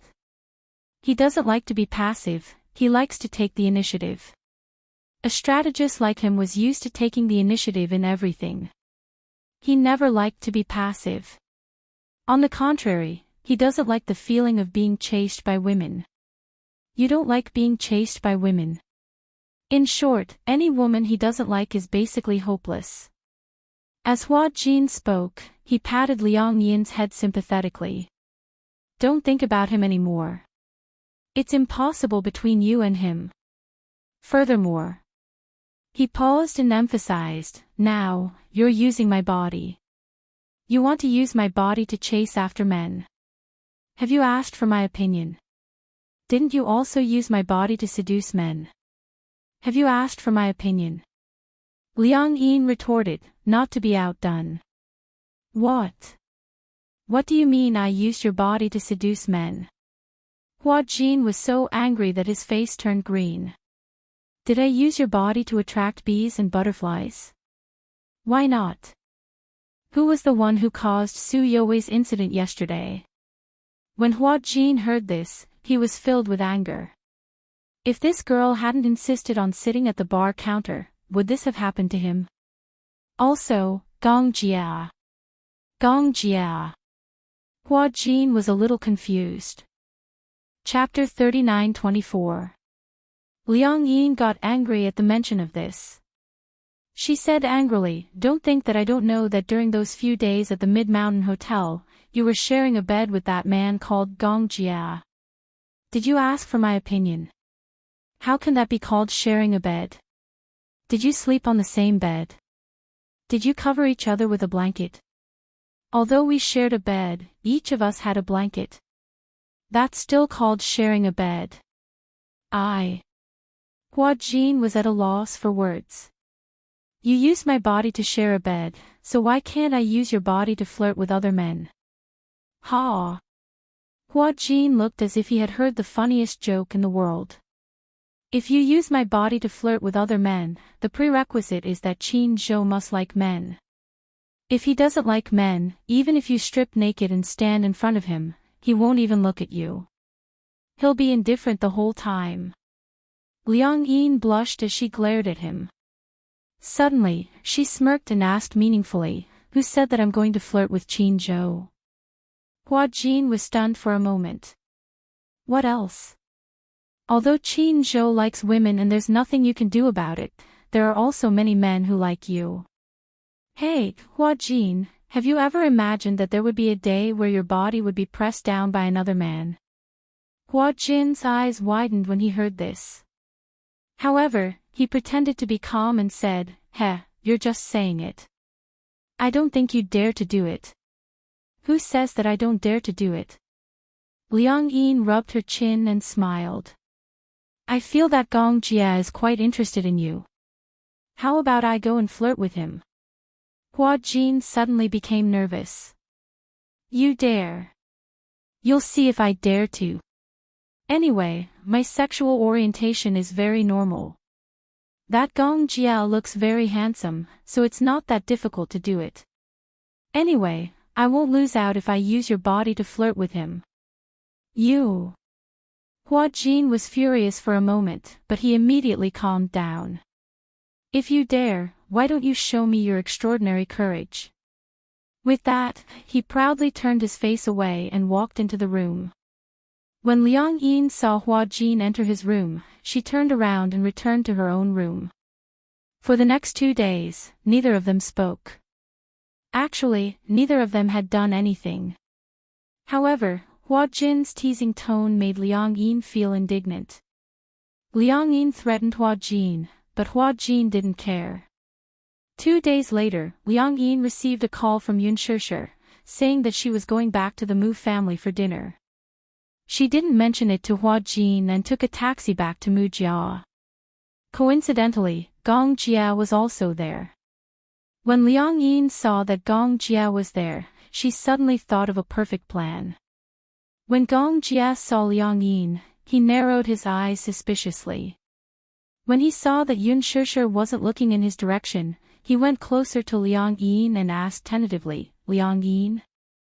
Liang Yin pretended to be calm and turned around. She cleared her throat and said, I'm Hua Jin.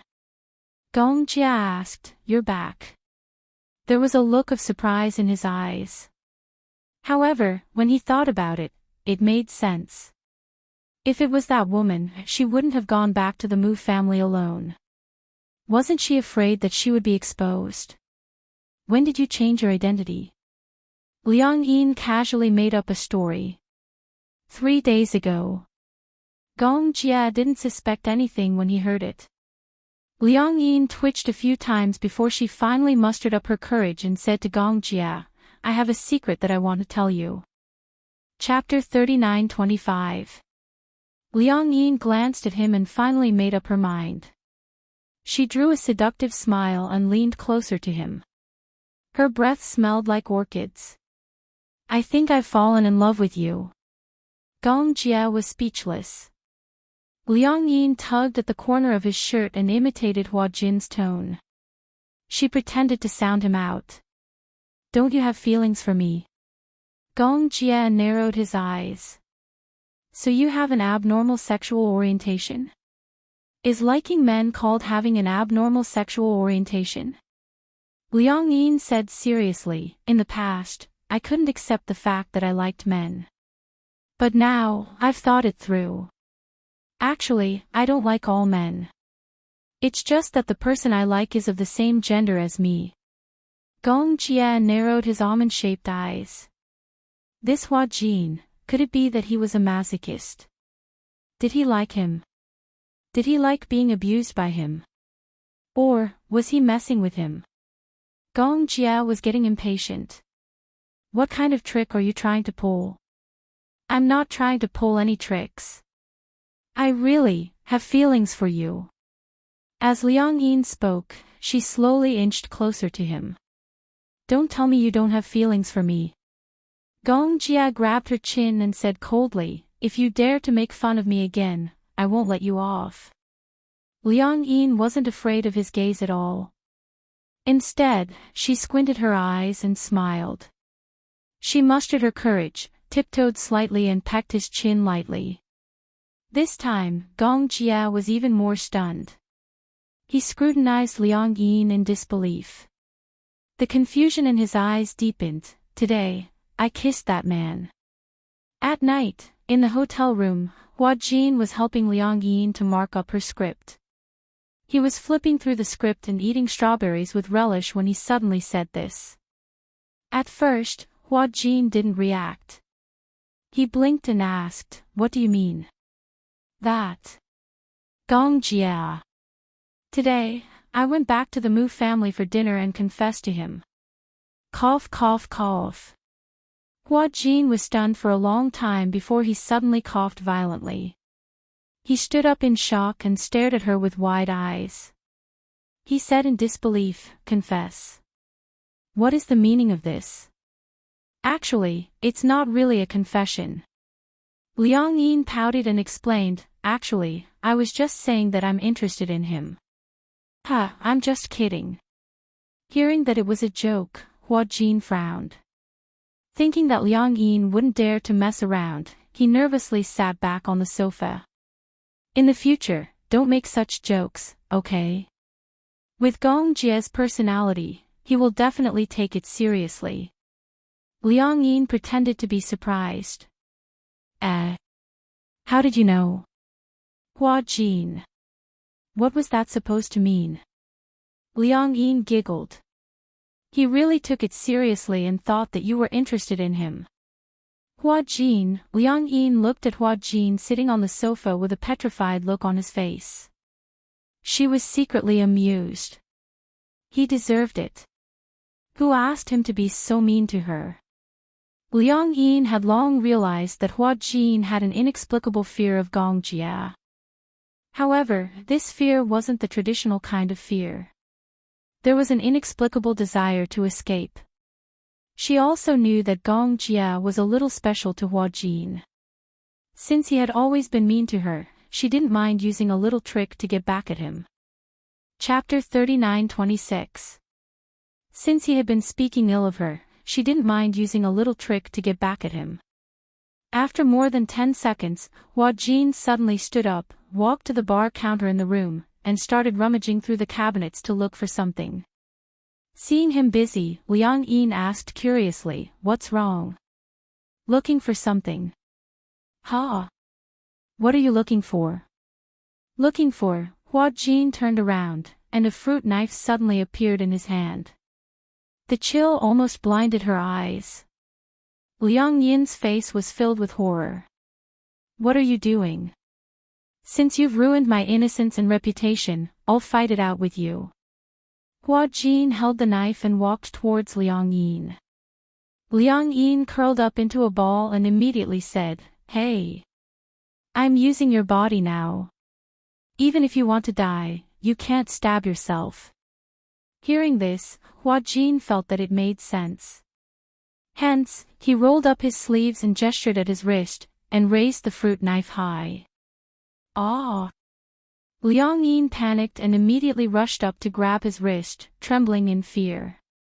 Hey, Hua Jin, are you crazy? I'll fight it out with you. Ah, no. This is my hand. Calm down, calm down. Liang Yin, what grudge do I have with you that you have to harm me like this? How am I harming you? I see that you two are so compatible, so I'm trying to matchmake you two. Do you think you can matchmake just anyone? Don't you know that humans and demons have different paths? We're not on the same path. Liang Yin was stunned and confused. What do you mean by humans and demons have different paths? Why don't I understand? I'm a human, he's a demon king, a great demon king, okay? Are you trying to kill me? I'm going to be killed by you. Anyway, if I'm killed, you won't have an easy time either. Now that we're on the same boat, aren't you happy to see me in trouble? Aw. Very happy. I think it's true love between you two. I'm doing this for your own good. For my own good, right? Huajin nodded and snorted coldly. Suddenly, he thought of something and his lips curled into an evil smile as he said sinisterly, "All right, since you said it's for my own good, then I appreciate your good intentions. But didn't you say that you like Qinzhou?" Huajin thought it through, or rather, thought of a bad idea. He laughed evilly. "Liang Yin, just you wait, I'll help you chase after Qinzhou." As he spoke, he stood up, snorted coldly, and left. Liang Yin was stunned at first. She watched as Huajin left the room, but she didn't react for a long time. Ming City Condominium. Qinzhou had just finished his shower when he heard the doorbell ring. He walked to the door. When he opened it, he saw Huajin standing outside with a distressed look. Although he didn't say anything, his watery eyes were obviously saying, "Please take me in, please take me in." Qinzhou frowned and crossed his arms as he blocked the doorway. He had no intention of letting him in.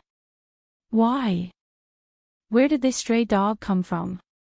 Huajin didn't have a tail. Otherwise, it would shake very hard. Qinzhou, Huajin looked exhausted. "I'm feeling bitter, what's wrong now?" "Let me in first, what for?" Chapter 39-27. However, Qinzhou had no sympathy for him and had no intention of taking him in. "Why did you come to stay with me when there's a hotel available?" "Humph. I don't want to stay in the same hotel as that woman. I get angry when I see her." "Oh, looks like the two of you are quarreling again." Qinzhou looked at his watch and said coldly, "There's not much time left. If you don't want to stay in the hotel booked by the production team, you can get another room. Don't come to my place." Huajin mumbled, "But I didn't bring any money with me when I came out." When Qinzhou heard this, he casually reached into his pocket from the clothes rack by the entryway cabinet. He pulled out a wallet and was about to give him some money when Qinzhou stopped him. Huajin immediately said, "It's okay. You don't have to go through so much trouble. I'll just stay at your place for one night." Qinzhou looked up and said in disgust, "I don't want to." Huajin complained, "Can you not give up treatment for your misophobia? What does that have to do with you? You're not friendly at all. As a friend, you can't be so cold." "Cold? Are we friends?" Huajin said, "If we're not friends, then what are we?" Qinzhou said seriously, "Boss, subordinate." Huajin looked hurt. "All right, look at how pitiful you are. Come in." Qinzhou made way for Huajin, who felt as if he had just been granted amnesty, to squeeze past him. When he entered the living room, he lay on the sofa and complained, "I don't want to serve that little ancestor. Do you know how hateful she is? She actually pretended to be me and confessed to Gong Jia." Qinzhou was holding a cup of coffee. When he heard this, he almost spilled the coffee in his hand. "She's so daring. Gong Jia was a big devil." Not to mention Huajin, even Qinzhou didn't dare to be too presumptuous in front of him. Perhaps a newborn calf wasn't afraid of a tiger. Liang Yin had no idea what kind of background Gong Jia had, and she didn't know how frightening he was. Therefore, she had no respect for Gong Jia at all. Qinzhou could not help but imagine a kitten reaching out its little paws to scratch the tiger. In comparison, it was quite cute. "Qinzhou, let me ask you a serious question." Qinzhou quickly put the coffee cup aside. "Ask away." Do do you like men or women? When Qin Zhou heard this, he did not get angry. Instead, he asked meaningfully, what do you think? Judging from your temperament, you should like men. Oh. Qin Zhou snorted slowly and said in a threatening tone, I'll give you one more chance. Answer me again. Women.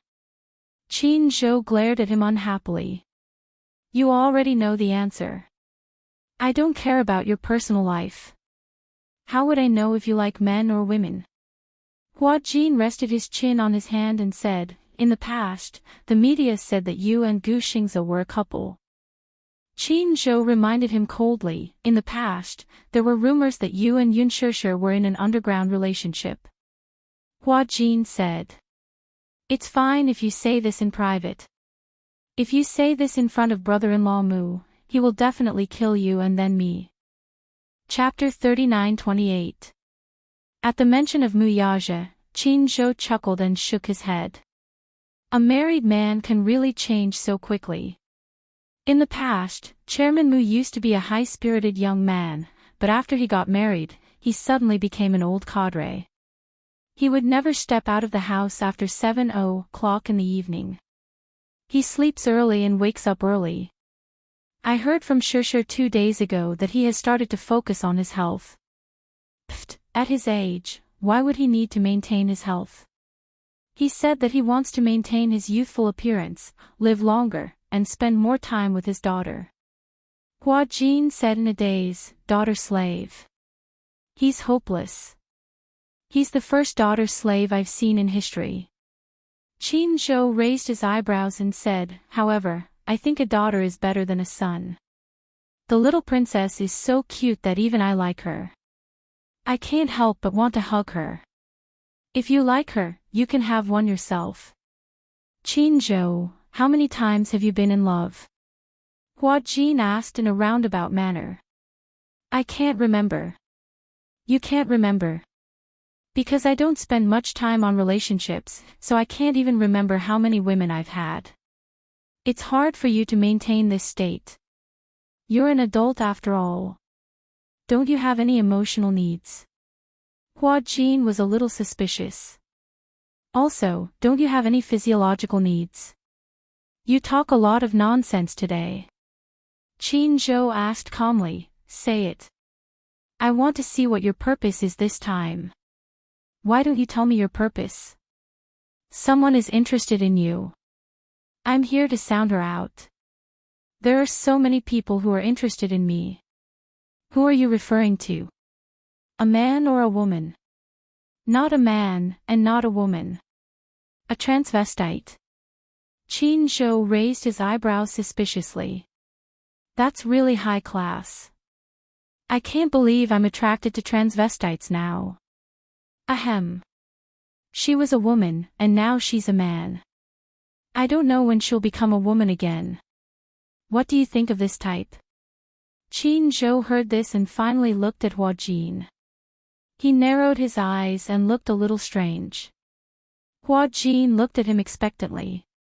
Are you referring to Liang Yin? As expected of Qin Zhou. You guessed it right away. Hua Jin didn't want to keep him in suspense. He laughed and said, what do you think? You want to pimp me? This.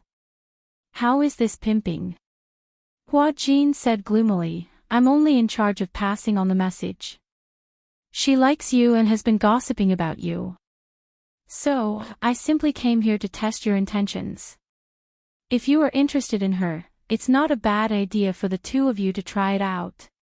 Even if you want to try dating, at least wait until the two of you have swapped bodies. Hua Jin, he bawled loudly, his face full of resentment. If we have to wait for both of our bodies to change back, who knows how long that will take? Do you think I'll be able to wait until our bodies are swapped back in my lifetime? That's not necessarily true. Qin Zhou smiled and said, who knows, maybe you'll be swapped back in an instant.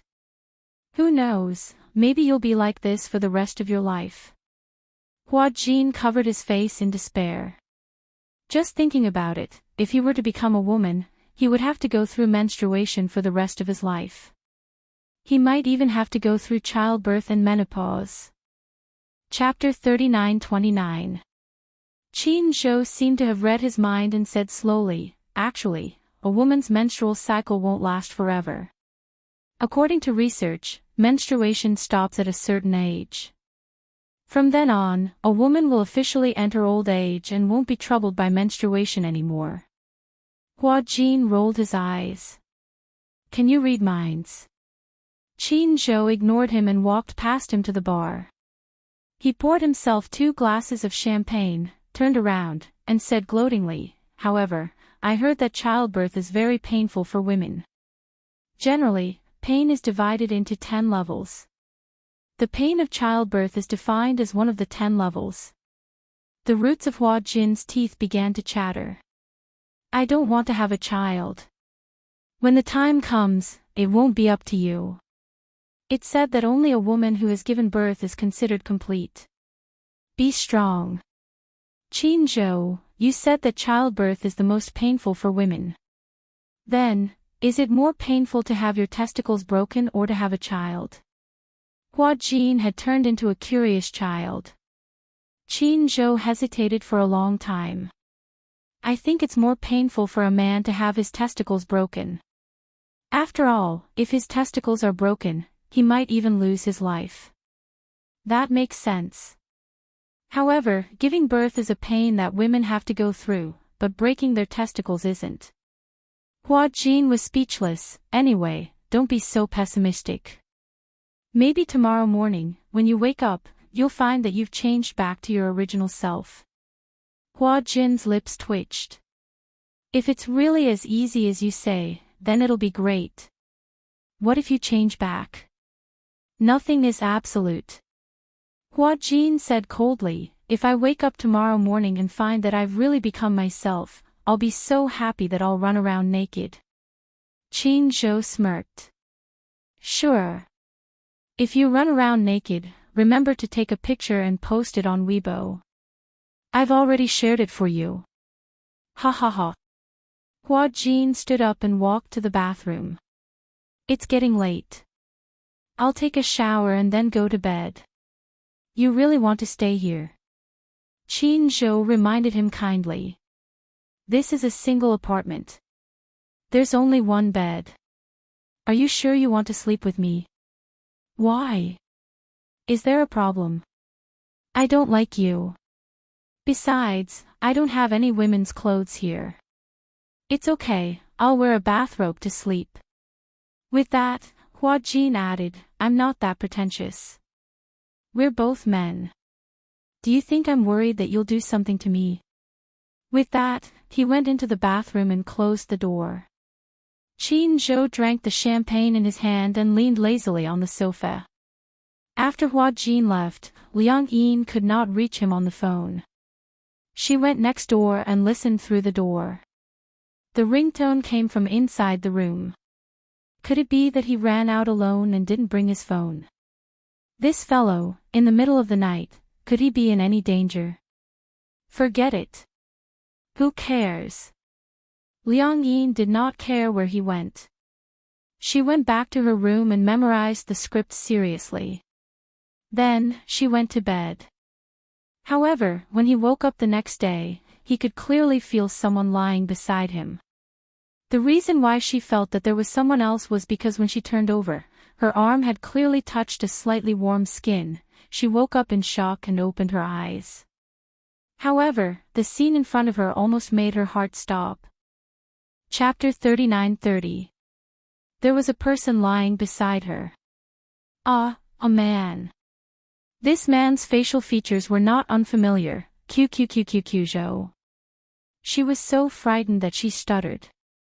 However, the moment her voice came out of her mouth, she realized that the voice she made was her original voice. She widened her eyes and covered her mouth. She was so frightened that she trembled and froze. What the F***ck, what happened to Fei Si? She changed back. Liang Yin had a horrified look on her face as she lightly patted her face. Paw, paw, paw, paw. The real touch and the crisp sound immediately pulled her back to reality. Liang Yin gently lifted up her lapel and peeked through her collar. Only then did she realize, she didn't wear inside clothes. She was naked inside. Other than the bathrobe, there was nothing else to cover her. Liang Yin immediately covered the bathrobe tightly. Her mind started to wander. Could it be, she and Hua Jin had already been swapped back, right? Then, after Hua Jin ran out last night, he came to Qin Zhou's house and used her body to sleep with Qin Zhou. When she thought of this possibility, Liang Yin's expression suddenly became unfathomable. It couldn't be. Hua Jin used her body to sleep with Qin Zhou. Slept with Qin Zhou. Liang Yin lifted her eyes again and looked at Qin Zhou's face. She saw that Qin Zhou's eyelids were slightly lowered as he slept. His soft eyelashes, thick and handsome features, even though he was still asleep, he still looked very handsome and charming, but that was not the main point. The two of them slept like that for the whole night. Liang Yin couldn't tell if she slept with Qin Zhou or not. She also didn't know what happened between the two of them last night. She didn't have any experience, so she couldn't tell if there were any changes to the body if something happened between a man and a woman. Liang Yin carefully sat up and glanced down. There wasn't any blood stains on her body.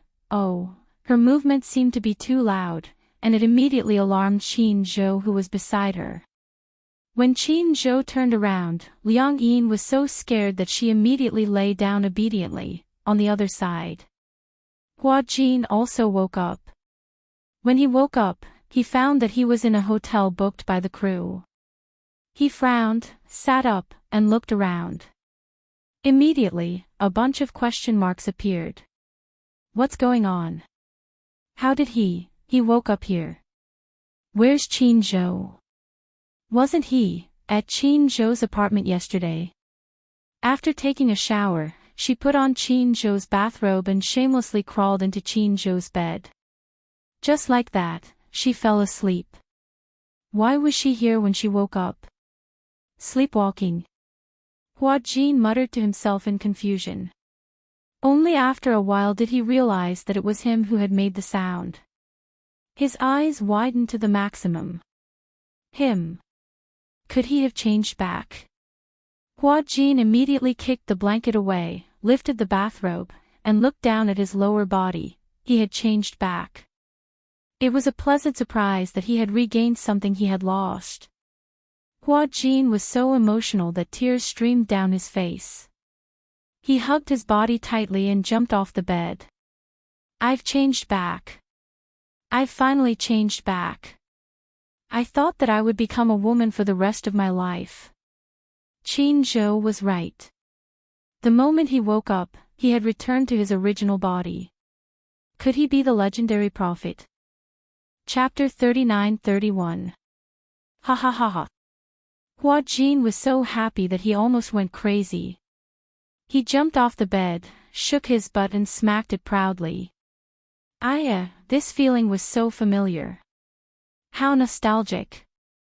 Hua Jin rushed to the bathroom until that familiar and handsome face was reflected in the mirror again. He rubbed his face. That real feeling reminded him repeatedly. This wasn't a dream. This wasn't a dream. This was real. He was so happy that he cried. Then, Hua Jin touched his body from head to toe. There was a sense of excitement that came from regaining what he had lost. In order to prove once again that this wasn't a dream, Hua Jin gave himself another hard slap. The burning pain made him even more excited. This wasn't a dream. This time, Qin Zhou really hit the mark. Hua Jin happily took a bath and lay down in the bathtub, enjoying a moment of peace and tranquility. He hadn't enjoyed it so much in a long time. This was because ever since he had become Liang Yin had made it clear that he wasn't allowed to take baths. This was because it wasn't hygienic enough for a girl. Hua Jin loved to take baths. Hence, it was inevitable that he would be ordered to take a bath. As a result, he could only stand in the shower. Sometimes, after filming, taking a bath would make him feel more relaxed.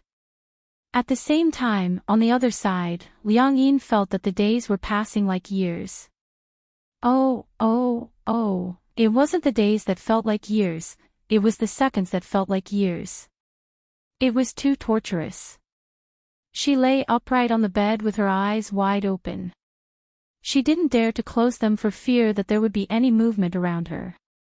Hence, she just stared at the ceiling and entered a meditative state, not moving at all. She didn't know when Qin Zhou would wake up. Or was she going to sleep for the whole day? Should she get out of bed first, put on her clothes and then leave? As Liang Yin thought this, she mulled over it for a while. Finally, she mustered her courage and sat up slowly. As she moved, she kept an eye on Qin Zhou beside her. As she lifted the blanket, she carefully revealed a section of her calf. Qin Zhou suddenly turned over and his eyelids moved. Then. He's actually awake. Liang Yin was dumbfounded. Qin Zhou turned around just in time to see Liang Yin sitting up. The latter subconsciously tightened her bathrobe around her and pretended to be calm. She planned to pretend that she was still Hua Jin and that she had not switched roles yet. He's awake. Qin Zhou raised his arm and rested his head on it. He raised his eyebrows and suddenly smiled. Why don't you sleep a little longer? Liang Yin subconsciously tightened her bathrobe and said awkwardly, Oh. I am already awake. Noticing that she was a little shy, Qin Zhou keenly furrowed his brows and was a little suspicious. Hua Jin was not like that. Although Hua Jin was wearing a bathrobe without any protective measures inside, when he was lying on the same bed as him, he was still carefree and didn't seem to mind at all. On the other hand, Liang Yin in front of him was acting shy but pretending to be calm. With just one look, Qin Zhou was a little suspicious. She was Liang Yin and not Hua Jin. After being in the entertainment industry for so many years, there were ups and downs. What kind of world had he not seen and what kind of people had he not met? He had long cultivated a smooth and slick mind, especially his eyes, which were very sharp. He was also quite good at judging people. Chapter 39-32. After being in the entertainment industry for so many years, he had experienced all kinds of ups and downs. He had seen all kinds of people and had long trained himself to be smooth and slick in dealing with people. He was also very good at reading people. Back then, when Hua Jin told him about this, he was skeptical. He believed it because he had a sharp eye for people and could clearly feel that Hua Jin was different. He was skeptical because this matter didn't make sense. It wasn't something that could be explained with the knowledge that he had accumulated over the years. But now, Liang Yin gave him an obvious feeling that something wasn't right. If it were Hua Jin, he definitely wouldn't have reacted this way. Qin Zhou was a little suspicious and called out tentatively, Hua Jin. Liang Yin froze for a few seconds before she reacted. She turned around and smiled. Instinctively, she ran her fingers through her hair. Yes. Qin Zhou frowned when he saw her running her fingers through her hair. Only girls would run their fingers through their hair. Usually, girls cared more about their appearance than men, especially their hairstyles. Although some men were more shameless, at least when it came to Hua Jin, he would never do such a thing. Thus, Qin Zhou became more suspicious. Could it be that Hua Jin and Liang Yin had swapped identities? However, Qin Zhou naturally wouldn't ask directly. Instead, he leaned back and deliberately asked some irrelevant questions. How do you feel? Yes. Yesterday, you cried for a long time. Did I hurt you? Liang Yin didn't quite understand at first. However, when she repeatedly thought about Qin Zhou's words, her heart suddenly started to race. Hurt. Cried for a long time. What the hell was going on? Actually, Liang Yin hadn't reacted yet. She was a little suspicious about what had happened between her and Qin Zhou yesterday. Her thoughts were already in that direction. Now that Qin Zhou had pointed it out, she started to become more suspicious.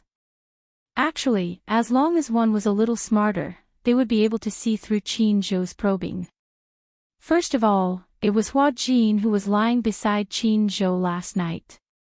No matter what happened, Hua Jin would never accept another man. Moreover, even if something really happened, Hua Jin was a man. Would he cry like a woman? Secondly, Qin Zhou knew that it was Hua Jin in his body. As a man, no matter how beastly he was, he wouldn't make an example out of Hua Jin. However, Liang Yin was too nervous. She was too concerned about what had happened last night.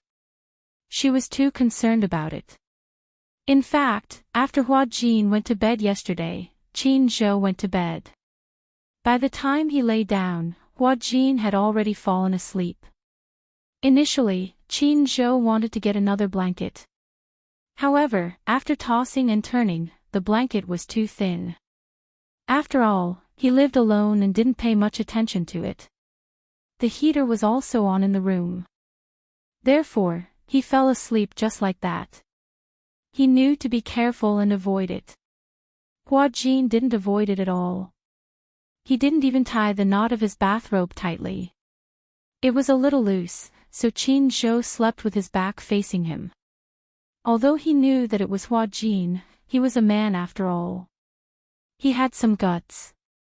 Moreover, Liang Yin was also very beautiful. It was hard not to be tempted by her lying beside him. Out of sight, out of mind. Hence, with that thought in mind, he decided to sleep with his back facing Hua Jin. Chapter 39-33. That night, Qin Zhou prided himself on being a gentleman. He remained calm and unruffled Hua Jin's arms around his waist. It was said that if something happened between a man and a woman in bed, the man would be a beast. But if nothing happened, the man would be worse than a beast. Of course, Qin Zhou would be the latter. Nothing happened, but Qin Zhou saw obvious guilt and awkwardness on Liang Yin's face. At this point, he started to wonder if the two of them had been swapped. Then again, he probed with his suspicions. In the end, Liang Yin let the cat out of the bag. Qin Zhou didn't expose her. To avoid embarrassment. Girls were most particular about their reputation. If he told Liang Yin that he knew she was Liang Yin, then Liang Yin would definitely feel awkward. Qin Zhou pretended not to know. He smiled and said, "I'm just teasing you." "Ah." Liang Yin muttered, "Teasing me? Last night, nothing happened between us." Qin Zhou leaned against the headboard and asked curiously, "Do you want something to happen between us?" Liang Yin cleared her throat, her face flushed red from holding back her laughter. "Of course. I don't." Moreover, Qin Zhou crossed his arms and asked curiously, "If something really happened, wouldn't you feel it?" Liang Yin said innocently, "Why would I feel it? Moreover, I don't know how I would feel if something happened." Qin Zhou smiled and didn't say anything. Instead, he got off the bed. As he buttoned up his shirt, he said, "All right, have your breakfast and go home." If Hua Jin had heard Qin Zhou say that, he would have asked sarcastically, "Why are you in such a hurry to chase me away?" But now, Liang Yin nodded like a chick pecking at rice. Oh. I got it." Liang Yin went into the bathroom, washed her face and brushed her teeth. When she came out, she took her clothes from the clothes rack. Although she didn't like the fact that she didn't have a change of clothes, however, it was better than running around naked. Hua Jin. Liang Yin gnashed her teeth in anger. He would settle the score with this fellow when he got back. After putting on her clothes, Liang Yin walked out of the bedroom and heard the sizzling sound of oil coming from the kitchen. The apartment was a bachelor apartment. The kitchen was semi-open and there was a bar counter. Qin Zhou was wearing an apron. There was a frying pan on the induction cooker. Ding! 4 pieces of toast popped out of the toaster stove beside it. Take a seat. Qin Zhou's hearing was amazing. Even though his back was facing Liang Yin, he knew that she was walking over. Liang Yin sat down in front of the counter in a daze. After a while, Qin Zhou turned around and placed a tray in front of her.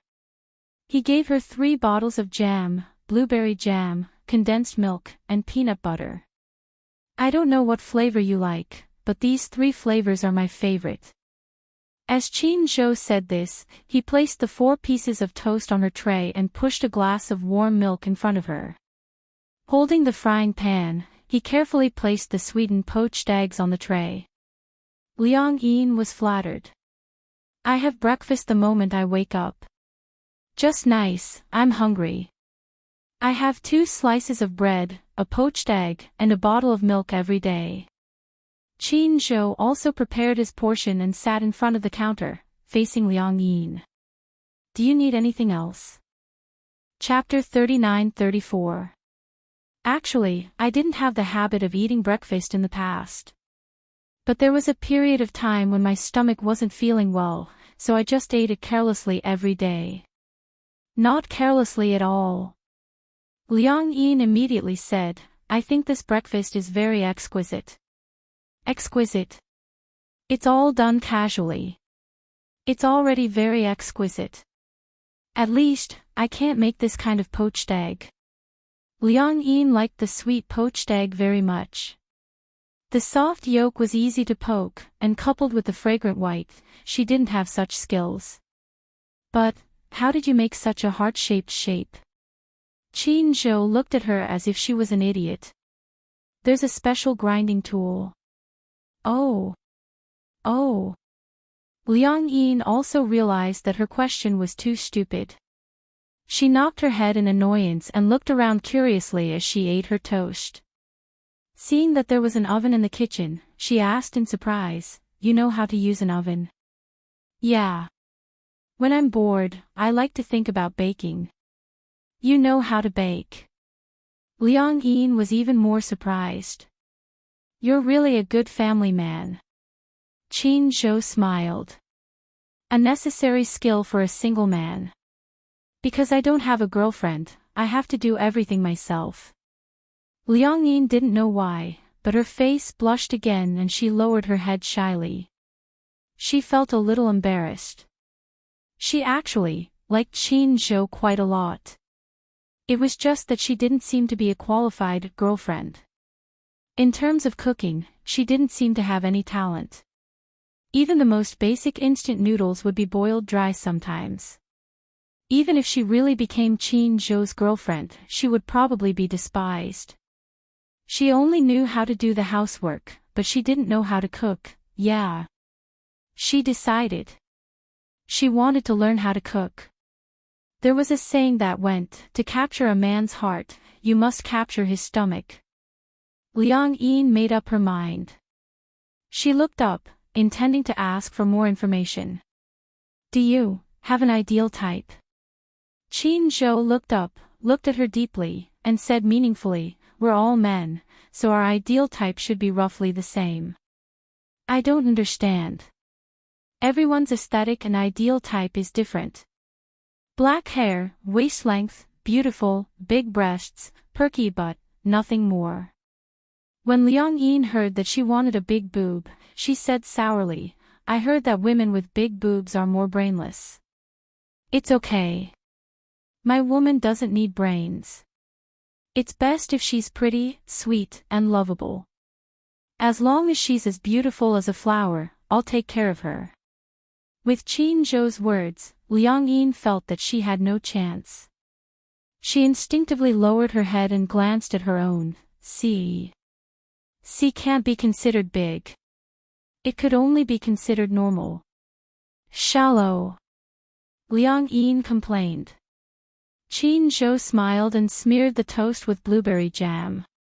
Then, he curled his lips meaningfully. Men are all superficial.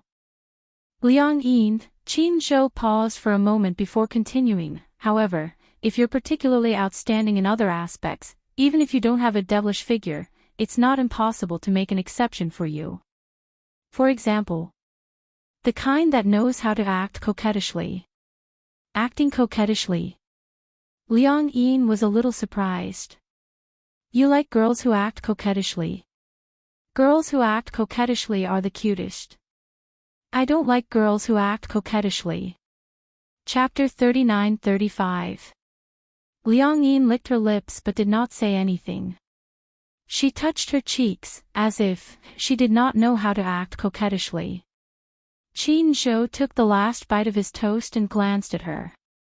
He rubbed his fingers to clean the bread crumbs on them. Do you still want milk? Okay. A cup of warm milk in the morning is better for the stomach. Liang Yin stared blankly at Qin Zhou as he stood up. For a moment, she could not shift her gaze away.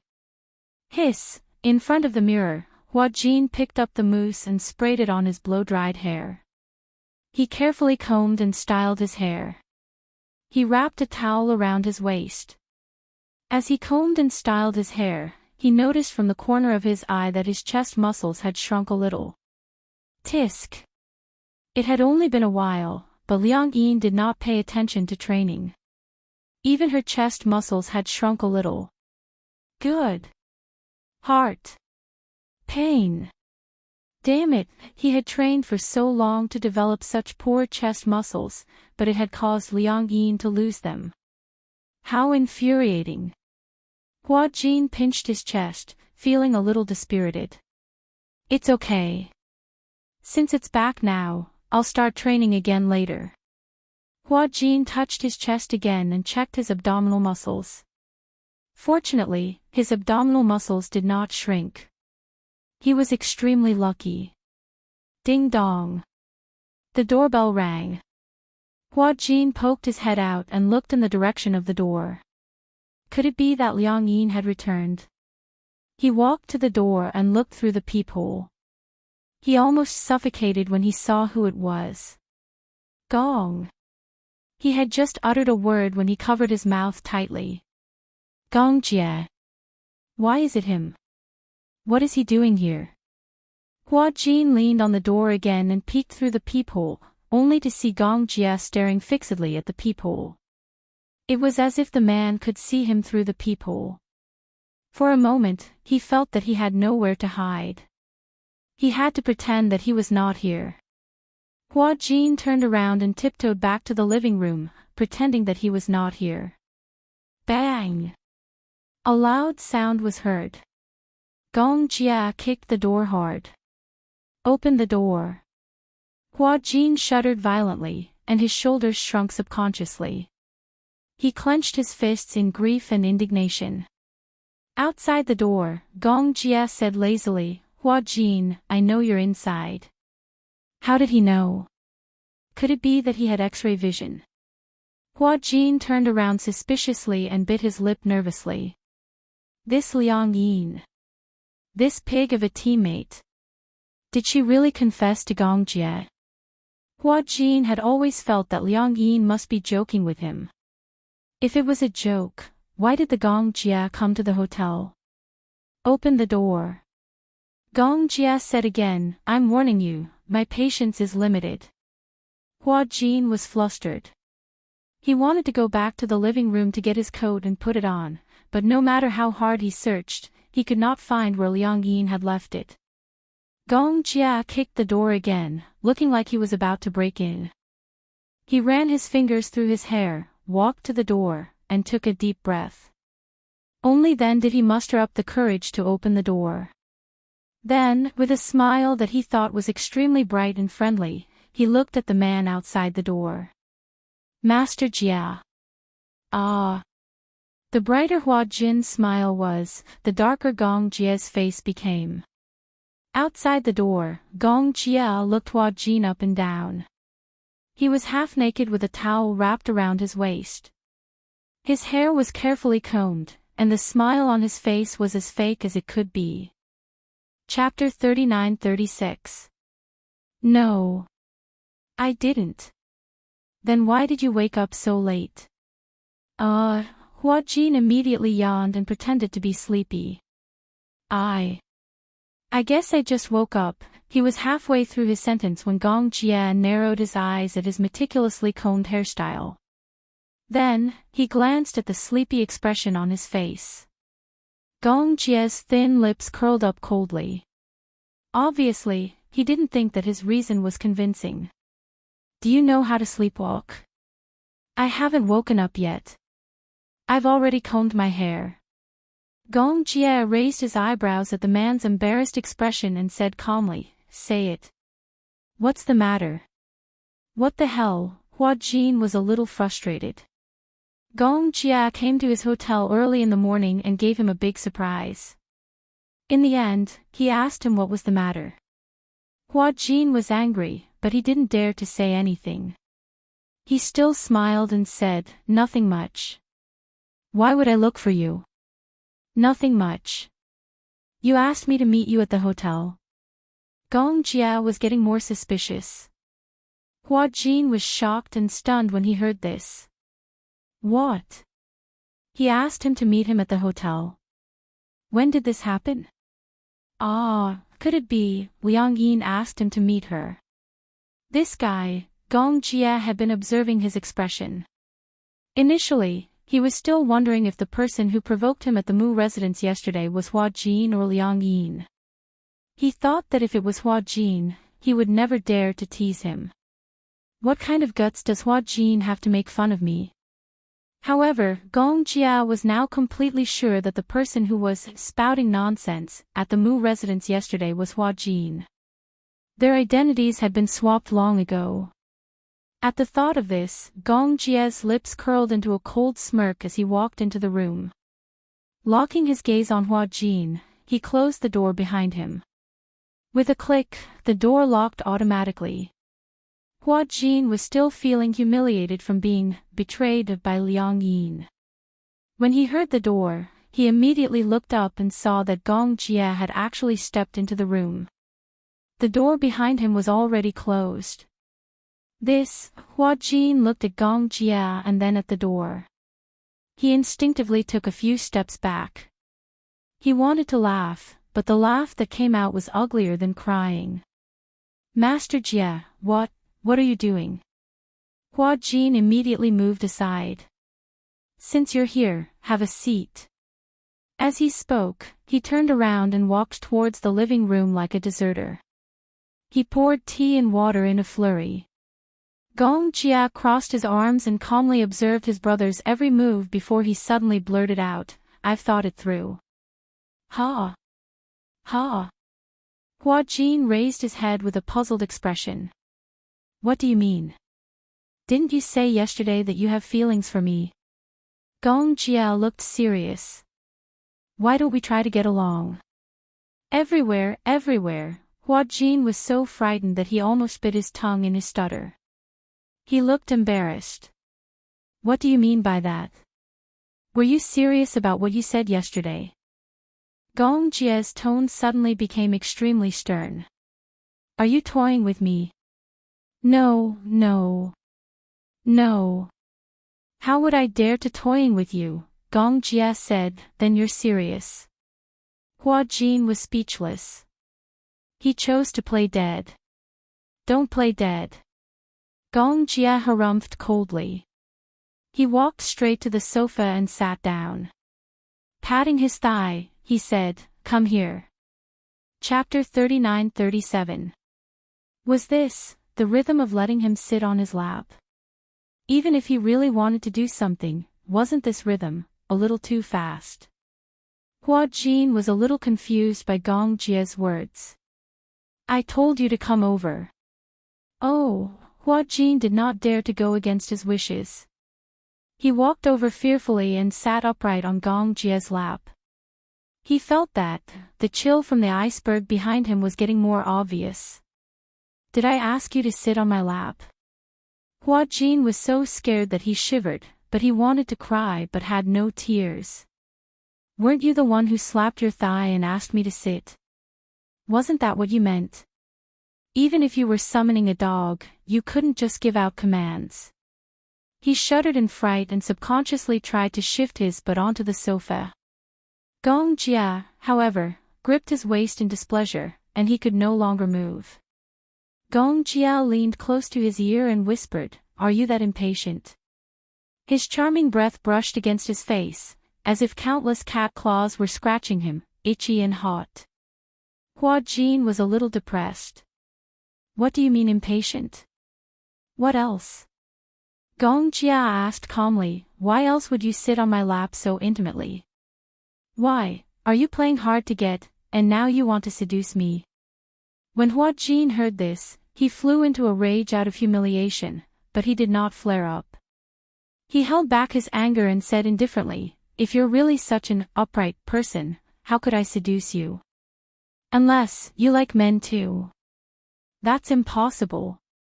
"Why is it impossible?" Gong Jia raised his eyebrows and gently pinched his face. "How do you know that I'm not interested in men? Maybe it's just like what you said, I haven't fully developed it. Maybe what you said yesterday has developed me." This action was so intimate that Hua Jin was instantly like a frightened cat, his hair standing on end. "You? What do you mean? Didn't you say yesterday that you like me not because you like men but because the person you like is a man?" Gong Jia hugged Hua Jin's waist affectionately. "Didn't you say yesterday that you like me not because you like men but because the person you like is a man?" Did he say that? It must have been Liang Yin again. Hua Jin's face darkened even more. Once again, he deeply experienced what it meant by extreme joy begets sorrow. "Actually, I didn't say those words yesterday. Do you believe me?" As Hua Jin spoke, he looked at Gong Jia with a sincere expression. But he saw Gong Jia staring at him coldly. "Hua Jin, all right then. Forget it if you don't believe me." Hua Jin said angrily, "Anyway, I didn't say those things. Liang Yin said those things to you on purpose to get back at me. I'm innocent. I've always found it strange." "What's strange? Tell me, what kind of man would make another man blush? Unless there's something wrong with it." Gong Jia came to this conclusion. Hua Jin was speechless. "There's nothing to be afraid of admitting that you like a man." When Hua Jin heard that, he was even more speechless. He stood up angrily and said, "Anyway, you won't believe me no matter what I say. It's superfluous to explain." Hua Jin was about to leave, but Gong Jia held on tightly to his waist. "Hey! Let go!" Chapter 39-38. This scene frightened Hua Jin quite a bit. Gong Jia did not put all his weight on him. However, when Hua Jin's gaze fell on his face, it was as if his cold eyes were going to burn through his face. Hua Jin was about to speak when he heard a beep. The door opened. Liang Yin swiped the room card and walked into the living room. However, when she stepped into the living room, she saw the scene on the sofa. She was instantly dumbfounded. What was going on? She was caught off guard and saw such a scene. Hua Jin was also stunned. He did not expect that Liang Yin would come back at this time. She had the room card with her, but she did not expect that Liang Yin would come back at this time. He was stunned for a moment. When he came back to his senses, he immediately became unusually angry. "Liang Yin!" He yelled at her sternly. Liang Yin instantly felt that things were not going well. In a short period of time, she immediately regained her train of thought. Yesterday at the Mu residence, she had arranged to meet Gong Jia at the hotel. She had said that she had something important to discuss with him. Initially, she had wanted to use this opportunity to intimidate Hua Jin. She did not expect that Gong Jia would really come back. In the end, she did not expect that Gong Jia seemed to take it seriously. Liang Yin shrunk her shoulders and immediately turned around, wanting to escape. Gong Jia turned around and looked at Hua Jin, who was struggling to get up. Liang Yin, you're not allowed to leave. Come back and explain everything to me. Before he could finish his sentence, Liang Yin opened the door and slipped out. She did not forget to close the door behind her. Bang! A loud sound was heard. The door was shut. Hua Jin's face became even more distorted. This Liang Yin was a fraud. A fraud. He wanted to strangle her to death. Gong Jia looked at Hua Jin's reaction and then looked at Liang Yin's guilty look. He was not stupid. Since he was the leader of Hurricane and had outstanding IQ, he naturally figured out what was going on. It seemed that the person who had confessed to him yesterday was really Liang Yin. Maybe this was a prank aimed at Hua Jin. However, even though he had figured out the whole story, he did not show any signs of understanding.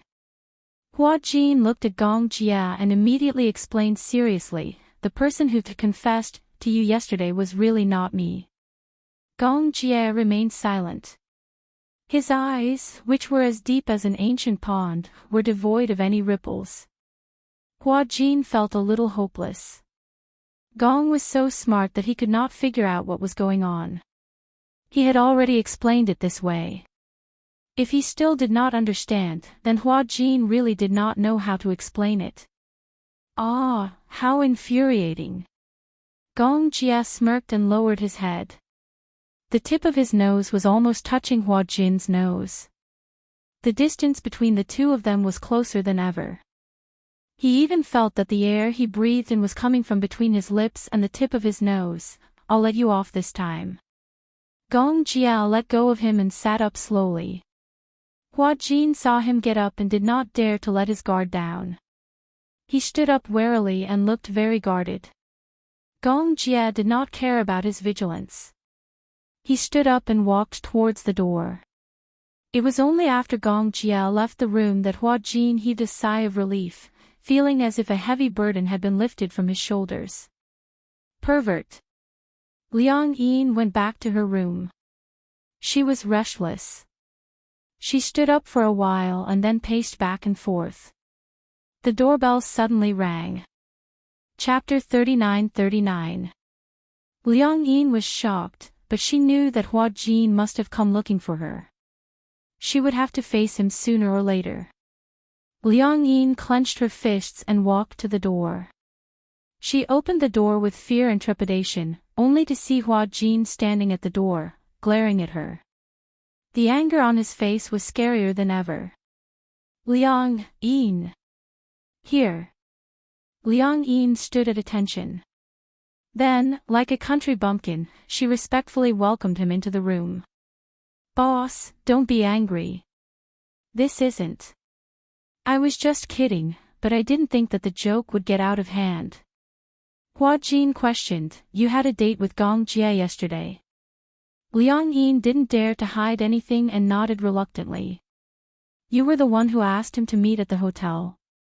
Yeah, Liang Yin hurriedly explained, I really didn't think that he would come. What else did you do behind my back? I didn't do anything. Humph. Scam. Stupid teammate, how can you scam me like this?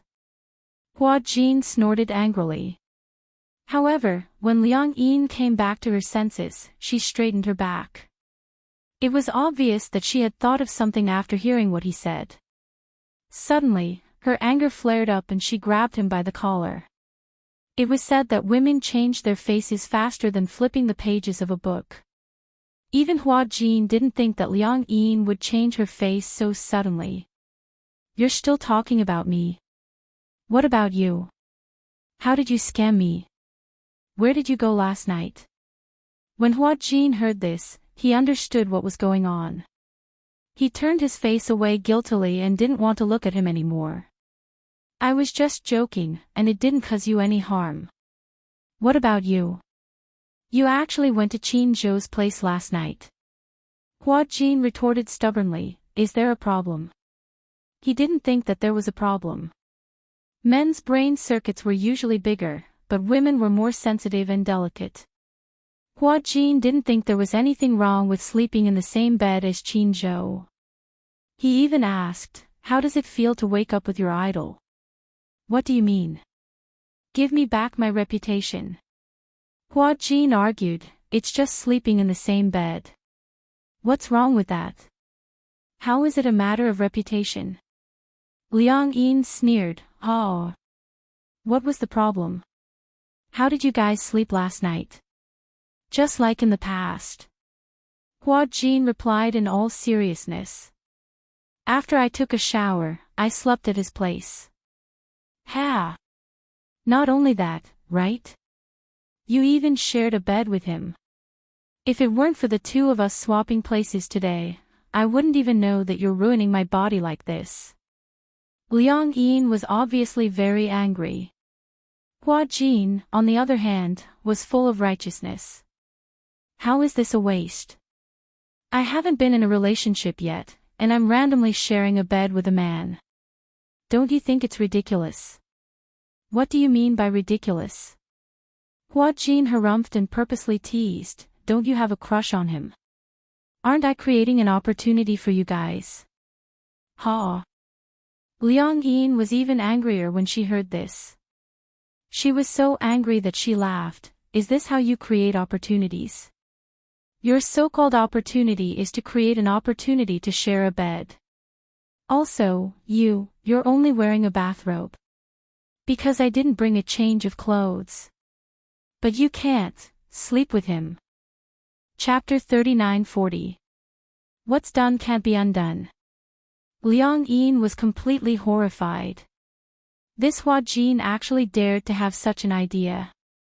"Oh, I see. Then you're really doing it for my own good. Then why didn't you and Gong Jie do it? Pounce on him."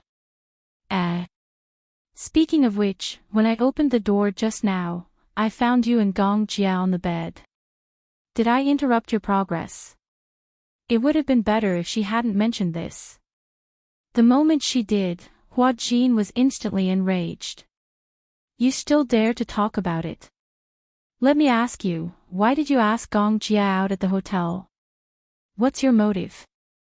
Liang Yin cleared her throat and then imitated Hua Jin's teasing tone. She said lightly, "What's done can't be undone. What's done can't be undone." Hua Jin reached out his finger and poked her forehead angrily. "What's done can only be done between men and women. Do you know that you're pushing me into a sea of fire? Why would I harm you?" Liang Yin pretended to be kind and said, "No way, I see that you like him."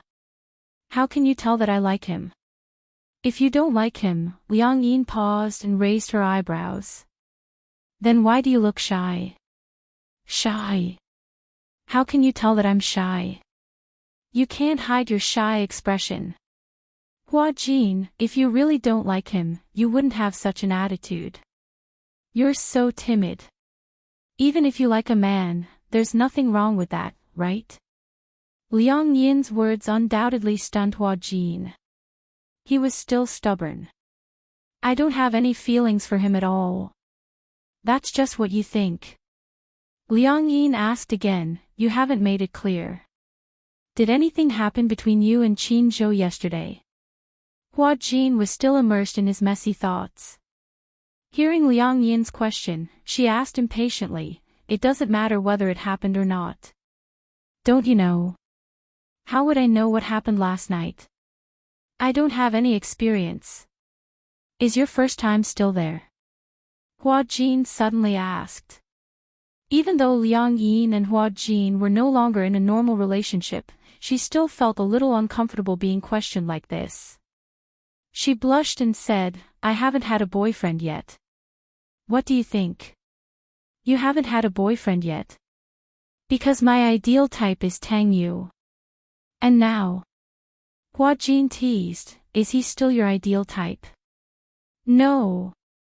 A look of disgust appeared on Liang Yin's face. "I must have been blind to fall in love with such an idol. If a girl doesn't have it for the first time, it will be very painful. How did you know?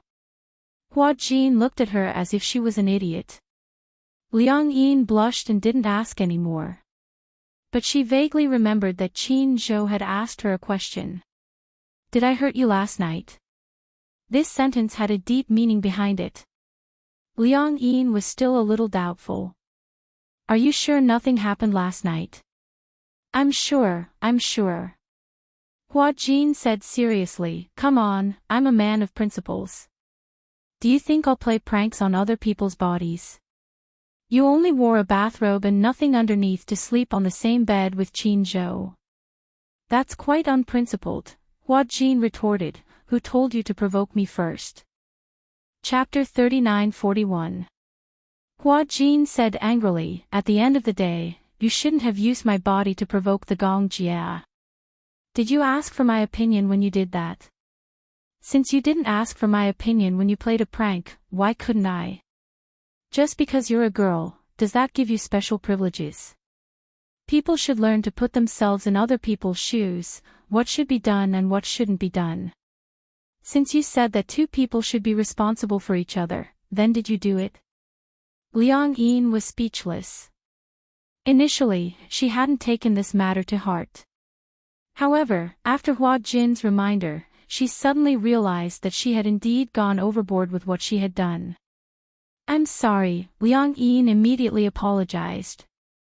I didn't think that you would mind so much. Anyone would mind. Hua Jin continued, yesterday, nothing happened between Qin Zhou and me, I only tried to sound him out. But he's so smart that he immediately guessed that I was trying to sound him out for you. Don't worry, even if the two of us slept on the same bed, nothing substantial happened, so it wouldn't be a big deal. But you said that you actually stole a kiss from the Gong Jie. You said that I went overboard, but I haven't said that you did. As Hua Jin said this, he sat down on the sofa, picked up the script on the table and started to read it seriously. Liang Yin didn't dare to disturb him, but she kept thinking about how to apologize to him and beg for his forgiveness.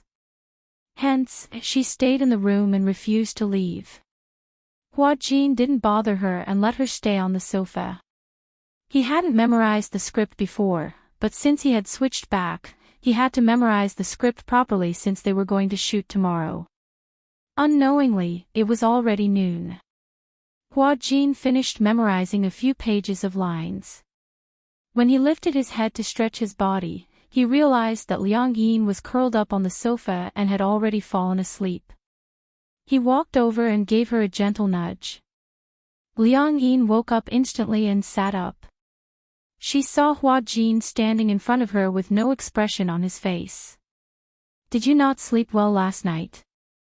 When Liang Yin heard this, she shook her head and said, No, I don't know. I just felt very sleepy, maybe there was nothing to do. Suddenly, she didn't need to memorize the script. Instead, she didn't feel relaxed and only bored. When Hua Jin heard this, he smiled and said, Let's go out for lunch. After lunch, we'll rehearse. Oh, Liang Yin's question, you're not angry anymore? Yes. I'm very. Hua Jin then added, but men shouldn't stoop to a woman's level. She SSSSS, she's I less TSSSS, SSSS. And we'll sour. Since she had already said so, Hua Jin did not say anything else and changed the topic. What do you want to eat? Of. Okay. Oh, right. At the mention of pizza, Liang Yin suddenly smiled mischievously and said, Boss, I'm working for you. You haven't paid me yet.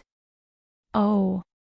Hua Jin took out his cell phone and asked, Do you still remember your bank account number? Yeah, I remember. Why? Give it to me. Are you going to pay me? Chapter 39:42. Hua Jin said generously, I'll transfer the money directly to your account. Okay. Liang Yin gave him her bank account number. Hua Jin held his cell phone. After a while, Liang Yin's cell phone beeped with a notification that the money had been transferred to her account. Liang Yin picked up her cell phone and glanced at it. It was a notification from her account that she had received $1 million. She was so shocked that her eyes widened.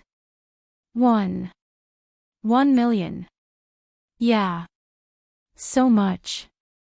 Liang Yin had never seen so much money before and was dumbfounded. $1 million. She had only acted in a few scenes for him to earn so much money. Liang Yin felt that this money was like a pie that had fallen from the sky. You acted in 2 episodes for me. I told you before that we'll split the pay in half. $1 million for 2 episodes. As Hua Jin said this, his lips curled into a smile. Moreover, you acted very well. You deserve this pay. Liang Yin hugged her cell phone in surprise, her face full of happiness. Seeing her expression, Hua Jin couldn't help but laugh. Do you feel like you've suddenly become a nouveau riche? Ha! Did you know? Some people in my hometown demolished a few hundred square meters of private property. Guess how much it cost to demolish it? How much? $800,000. Hua Jin expressed his surprise. What kind of remote place is your hometown? Why is it only $800,000? Anyway, it's not far from the capital. But it's been developed into a highway. After all, to Liang Yin, getting $1 million after acting in such a small role was undoubtedly the same as winning the lottery. As Liang Yin said this, she stood up and patted Hua Jin's shoulder generously. Let's go, I'll treat you to pizza today. Yo, Boss Liang is so generous. There was a Western restaurant in the film studio complex. It was very secretive. Basically, it was a private room. Most paparazzi wouldn't be able to sneak in. Hence, most celebrities liked to dine at this Western restaurant. On the way, they bumped into some celebrities. When they saw Hua Jin, they greeted him respectfully.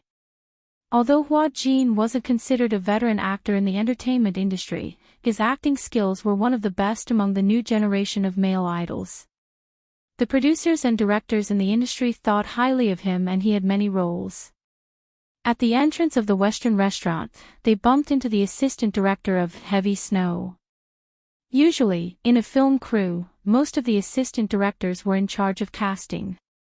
Upon seeing Hua Jin, the assistant director grumbled to him. Something happened in the production crew recently. What happened? Hua Jin could not help but express his concern when he saw the assistant director's frown. Didn't you know? Li Jin was kicked out. It flew.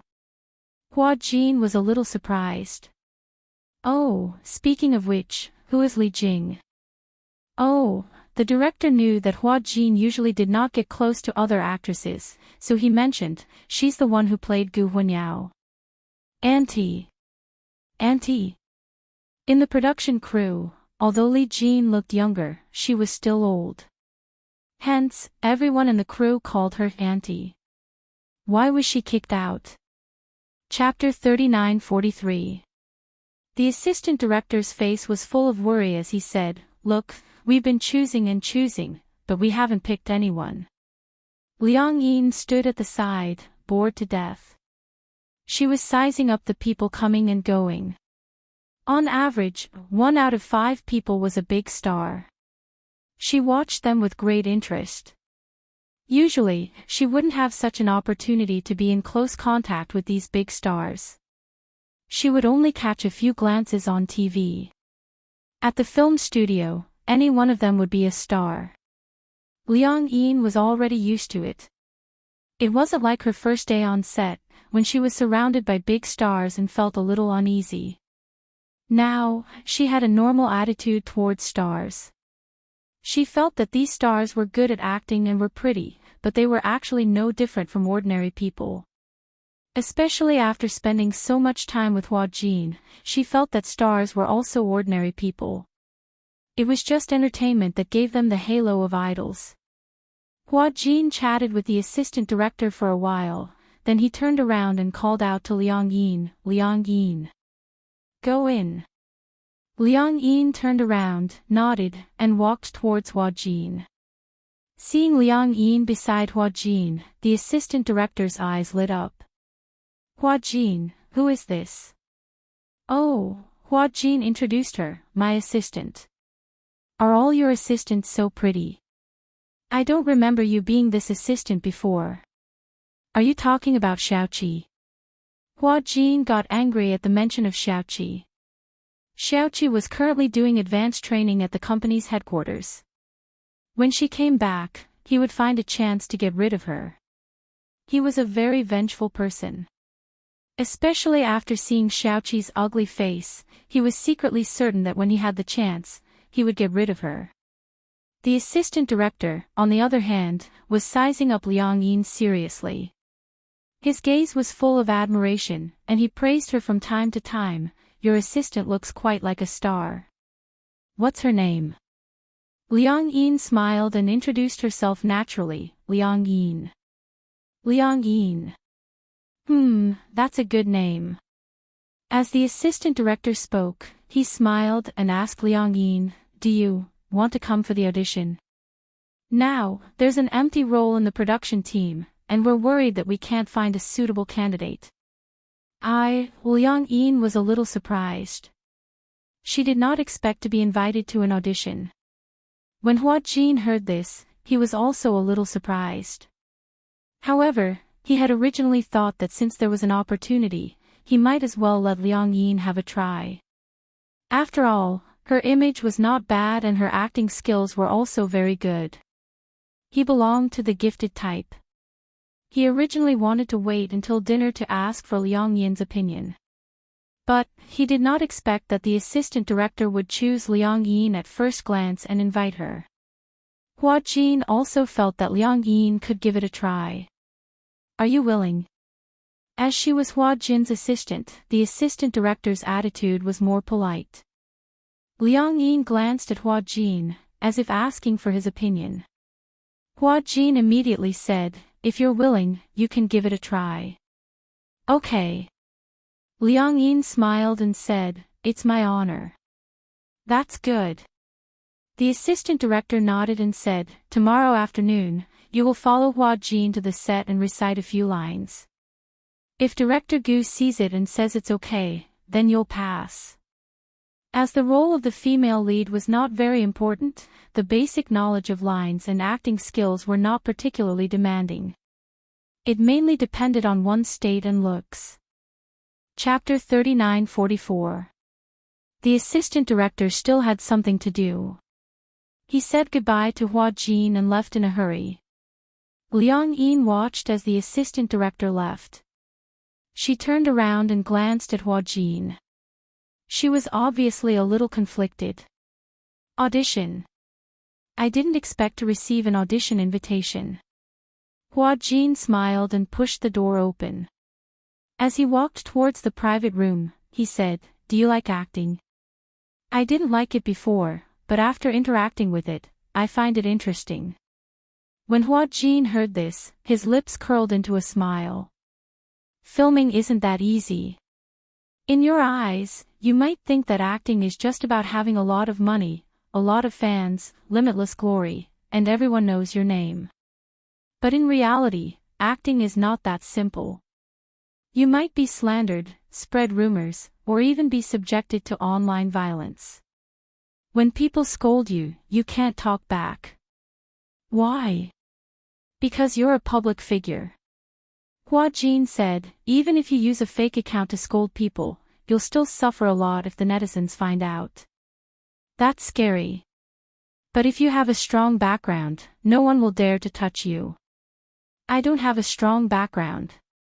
Liang Yin was a little scared. After all, she didn't particularly like acting.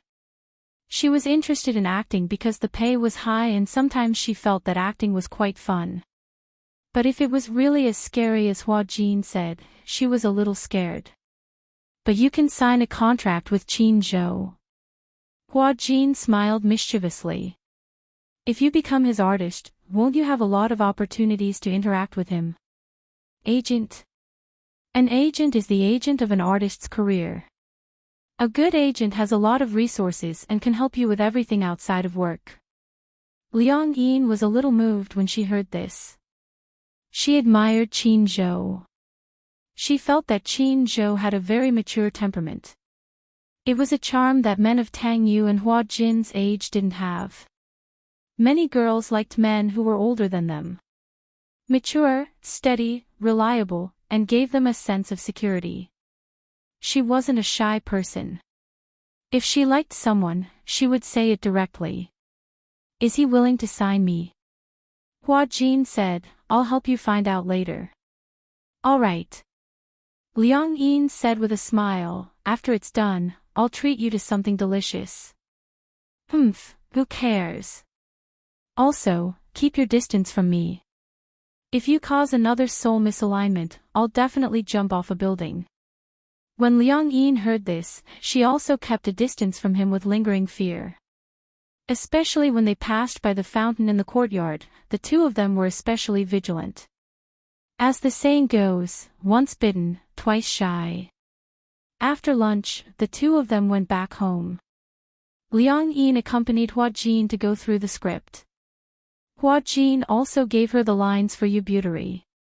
Liang Yin took it back and memorized it seriously. The next day, Hua Jin brought Liang Yin to the set. He acted, while Liang Yin was brought to the audition by the assistant director. When Hua Jin finished filming, he saw that Liang Yin was already sitting in the waiting area. However, her expression was a little strange. It was indescribably strange. He walked over and asked her, how was the audition? It was okay. Okay. This word seemed a little ambiguous. Liang Yin's expression was obviously not right. Chapter 39:45. Director Gu is quite satisfied with me, but the assistant director said that I did well in the audition. However, there is another person who wants the role. If I want to act, I have to go through a second round of auditions. A second round of auditions. When Hua Jin heard this, he didn't think much of it. Usually, there is only one round of auditions. Why would there be a second round? Is the assistant director trying to take advantage of you? Take advantage of me? Hua Jin nodded and said, yes. After all, the roles in this production are all highly sought after. Basically, once you act in it, you will be famous. There are many small-time actresses who want to act in it, but Director Gu has always looked down on them. The assistant director has been racking his brains over this matter. I think he wants to use this opportunity to get some benefits from you. Money? Yes. I also thought that he wanted to use this as an excuse to ask me for packaging fees, so I asked him indirectly. He said that I don't need to pay for packaging fees. Hua Jin felt that it was even more strange. So when is the second round of auditions? Liang Yin answered honestly, tonight. Tonight? Yes, I'll go to his room. He said that he wants me to act one more time so that he can think about it carefully. As Liang Yin said this, her expression became even more strange. But won't it be too suspicious if I go to his room tonight? He won't want to sleep with me, will he? When Hua Jin heard this, his face darkened. He wants you to go to his room. Tonight? Yes. Do you even need to ask? When Hua Jin heard this, he was also very angry. He sat beside her and said, you're not allowed to go. He obviously wants to sleep with you. When you go into his room, you won't be able to tell how many people are in the room and whether you can walk out of it. This assistant director also had a criminal record. Rather than a criminal record, it was more like one was willing to be hit and the other was willing to be hit. As the assistant director, he was in charge of the casting process.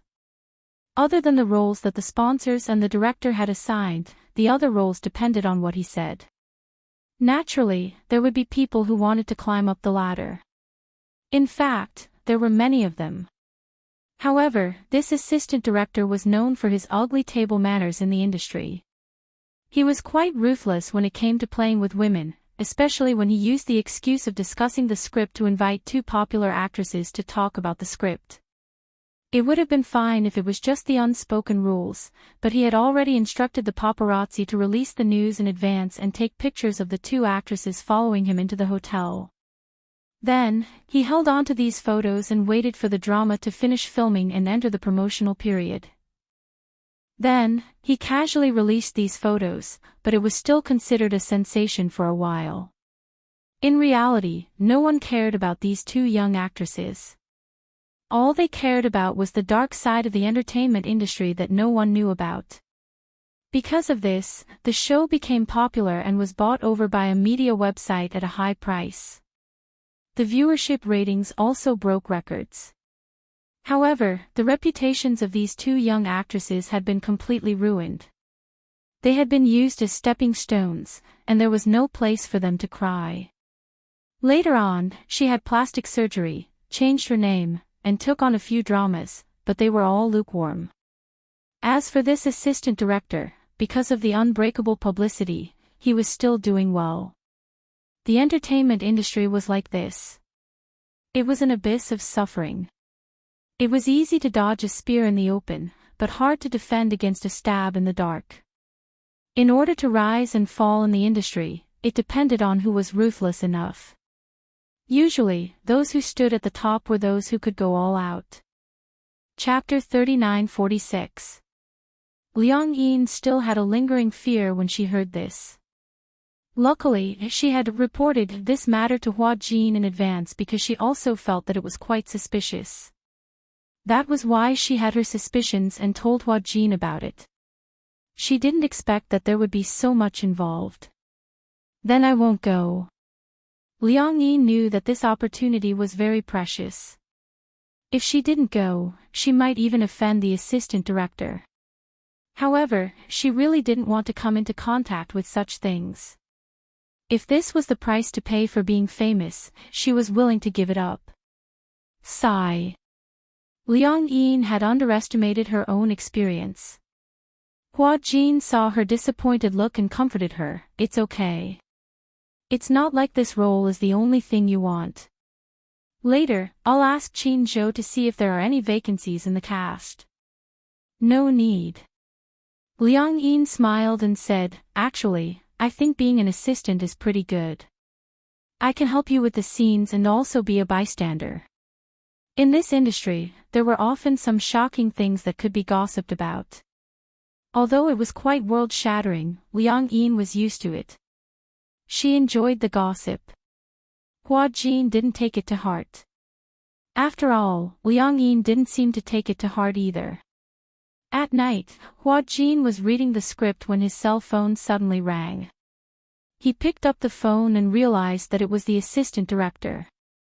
There were two assistant directors in the cast.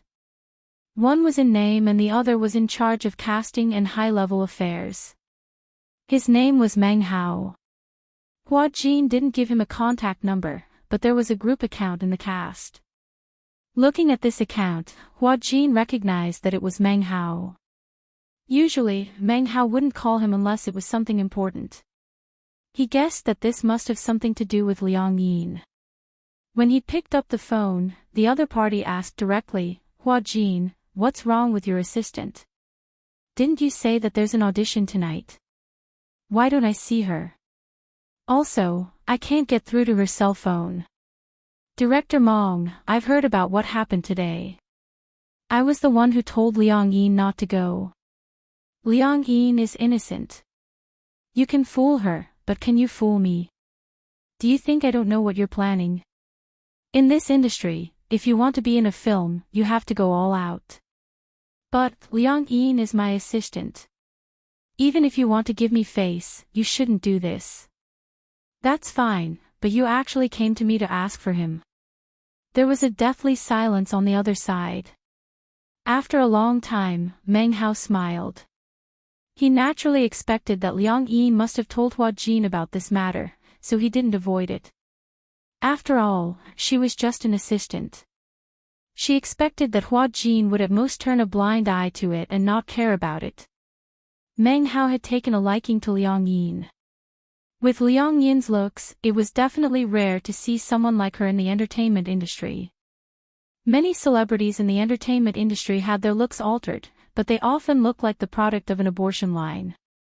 This included the newcomers, who had undergone plastic surgery to look like popular actresses. Yun Shishir, who had been popular for a while, had such a pure and innocent face. She was already a little tired of looking at all these faces. There weren't many natural beauties like Liang Yin. She was definitely a treasure. The more Meng Hao looked at her, the more he liked her. This is an inevitable process. You should know. Who doesn't come here at this time? If you can't even accept this, how can you stay in the entertainment industry? Chapter 39-47.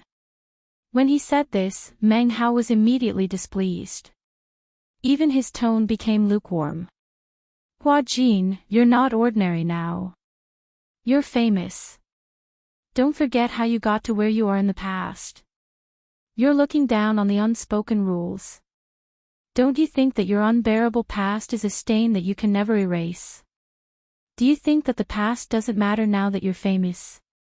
Hua Jin is just an assistant. Do you have to be so protective of her? When Hua Jin heard this, his face turned pale. Then, he retorted, Director Meng, let's talk about the facts. If you want to use the unspoken rules on my assistant, then let's talk about it openly. I can't say anything if a man and a woman are willing. But don't you think that's too disgusting to deceive her?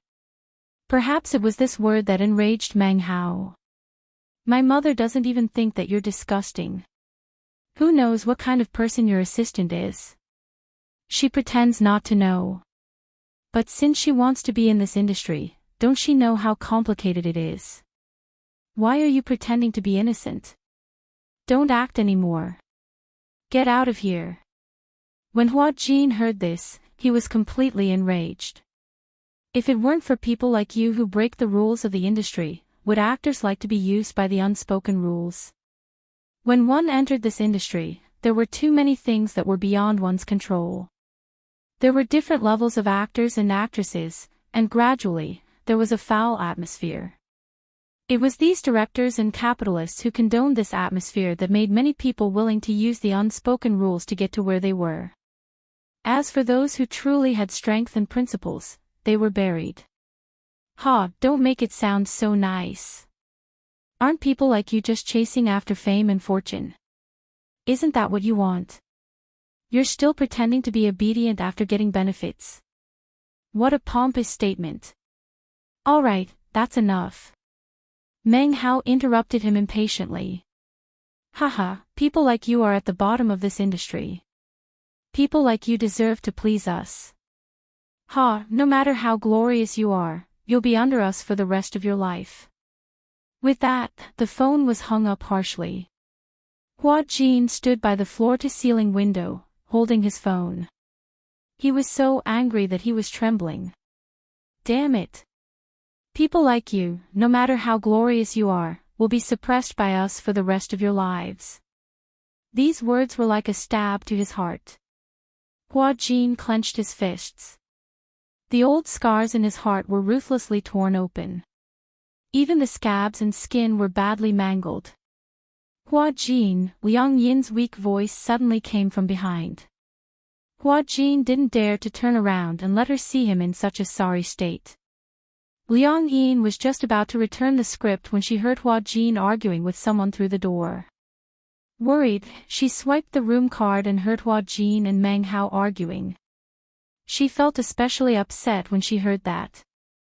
She didn't know why, but when she looked at Hua Jin's lonely back, she actually felt an incomparable heartache.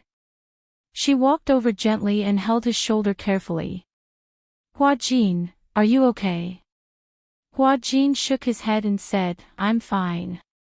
Liang Yin looked at him quietly, feeling a little upset. She remembered how Qin Zhou looked a little distressed when he talked about Hua Jin during breakfast in the morning. Actually, I don't manage artists anymore, but Hua Jin is the only one I've made an exception for. Chapter 39-48. She didn't like Hua Jin in the past because there were rumors that Hua Jin acted like a big shot and bullied newcomers and actors in the same crew. That was just his defiance. Defiance against the rules of the entertainment industry. Defiance against those who were suppressing him. Unlike many other artists, he was forced to enter the entertainment industry. Even though he floated in the big dye vat that was the entertainment industry, he still managed to maintain the innocence of a child. Liang Yin knew about his past. No wonder he reacted so violently when he found out that the director had asked her to talk about the script at night. Liang Yin, I regret it. As Hua Jin spoke, he turned around with a sullen expression. You'd better never step into this industry. You can't afford to lose. He was the victim, so why did he have to drag Liang Yin into this? There was too much darkness and unfairness in this industry to begin with. Liang Yin shouldn't have stepped into this industry. Liang Yin paused for a moment and smiled. I used to think that you were a perverse and rebellious idle boy. Actually, Hua Jin, haven't you realized that you're a very gentle person? When Hua Jin heard this, he didn't understand why she said that. Gentle. Although you always say mean things, you've always been taking care of others. Thank you for thinking so much for me. Hua Jin and Liang Yin looked at each other and smiled. Liang Yin giggled and said, moreover, if I really enter the industry, many actresses won't be able to make a living. Hua Jin couldn't help but retort, what do you mean by that? Look, someone with good acting skills and good looks like me gets paid so cheaply. Isn't it obvious that I'm stealing their jobs? When Hua Jin heard this, he couldn't help but laugh. Pfft. That's right. Liang Yin couldn't help but reach out her hand and rub his face as if she was coaxing a child. Why are you so cute when you laugh? Hua Jin was angry and amused at the same time. He slapped her hand away. Stop fooling around. I'm serious. Liang Yin pouted. You should smile more. Hua Jin curled his lips into a half smile and raised his hand to pinch her cheek. The next day, Liang Yin had something to do and was not in the hotel. Hua Jin was filming and coincidentally bumped into the assistant director. Speaking of which, it was rather strange. Last night, Meng Hao and Hua Jin had gotten into a huge argument over the phone. When they met in front of Director Gu, Meng Hao smiled cheekily at Hua Jin. However, Hua Jin did not give him much face and rolled his eyes at him. When Meng Hao saw this, he was furious, but he had no choice but to swallow his anger. Just as Meng Hao was about to take advantage of the time Hua Jin finished filming to have a talk with him, Qin Zhou unexpectedly came to visit. It was rare for Qin Zhou to visit. For the first time, she came to visit him at work, catching Hua Jin off guard. Why are you here? Qin Zhou didn't know why he had come to visit. He just wanted to come for no reason. He did not answer Hua Jin's question directly. Instead, he sat in the waiting area like a big boss. Hua Jin immediately served the big boss tea. Big boss Qin spoke. I don't think I've come to visit you since you started filming. So, since I'm free today, I'm here to see you, lest you look like an orphan. Hua Jin was speechless. Qin Zhou suddenly thought of something. He recalled Hua Jin's reaction when he saw him and smiled. You seem to know that I already know about that matter. What matter? The matter that you've switched back. Chapter 39-49. You're such an astute person, how could you not notice that something was wrong? When Qin Zhou heard that, he felt that it made sense. What I said really came true. When I woke up in the morning, I realized that it had already been returned. Hua Jin still had some lingering fear. You can say that I borrowed your words. Then, Qin Zhou's lips suddenly curled into a sinister smile. Do you mean what you said? What do you mean? Do you mean what you said about me counts? Hua Jin did not react at first, but he nodded naturally. Yes, of course. Wait, he stared blankly with his eyes wide open. What do you mean? Qin Zhou reminded him calmly, I remember that you said that if you want to change back, you want to run naked. Hua Jin was petrified. He furrowed his eyebrows and said guiltily, it's just a joke. It's just a joke, how can you take it seriously? Are you a man? Yeah. Qin Zhou said disdainfully, a man's word is worth 1,000 gold, even if it's just a fart. Hua Jin controlled himself and immediately said, since you said so, what else can I say? Let's talk about this when we're back at the hotel. What's the point of going back to the hotel? Qin Zhou hinted with his eyes. Look, there are so many people here. Why don't you show off your body? Who knows, there might be reporters here, and tomorrow's headlines will be yours. Hua Jin could not help but shudder. He could even predict what the news would say about him.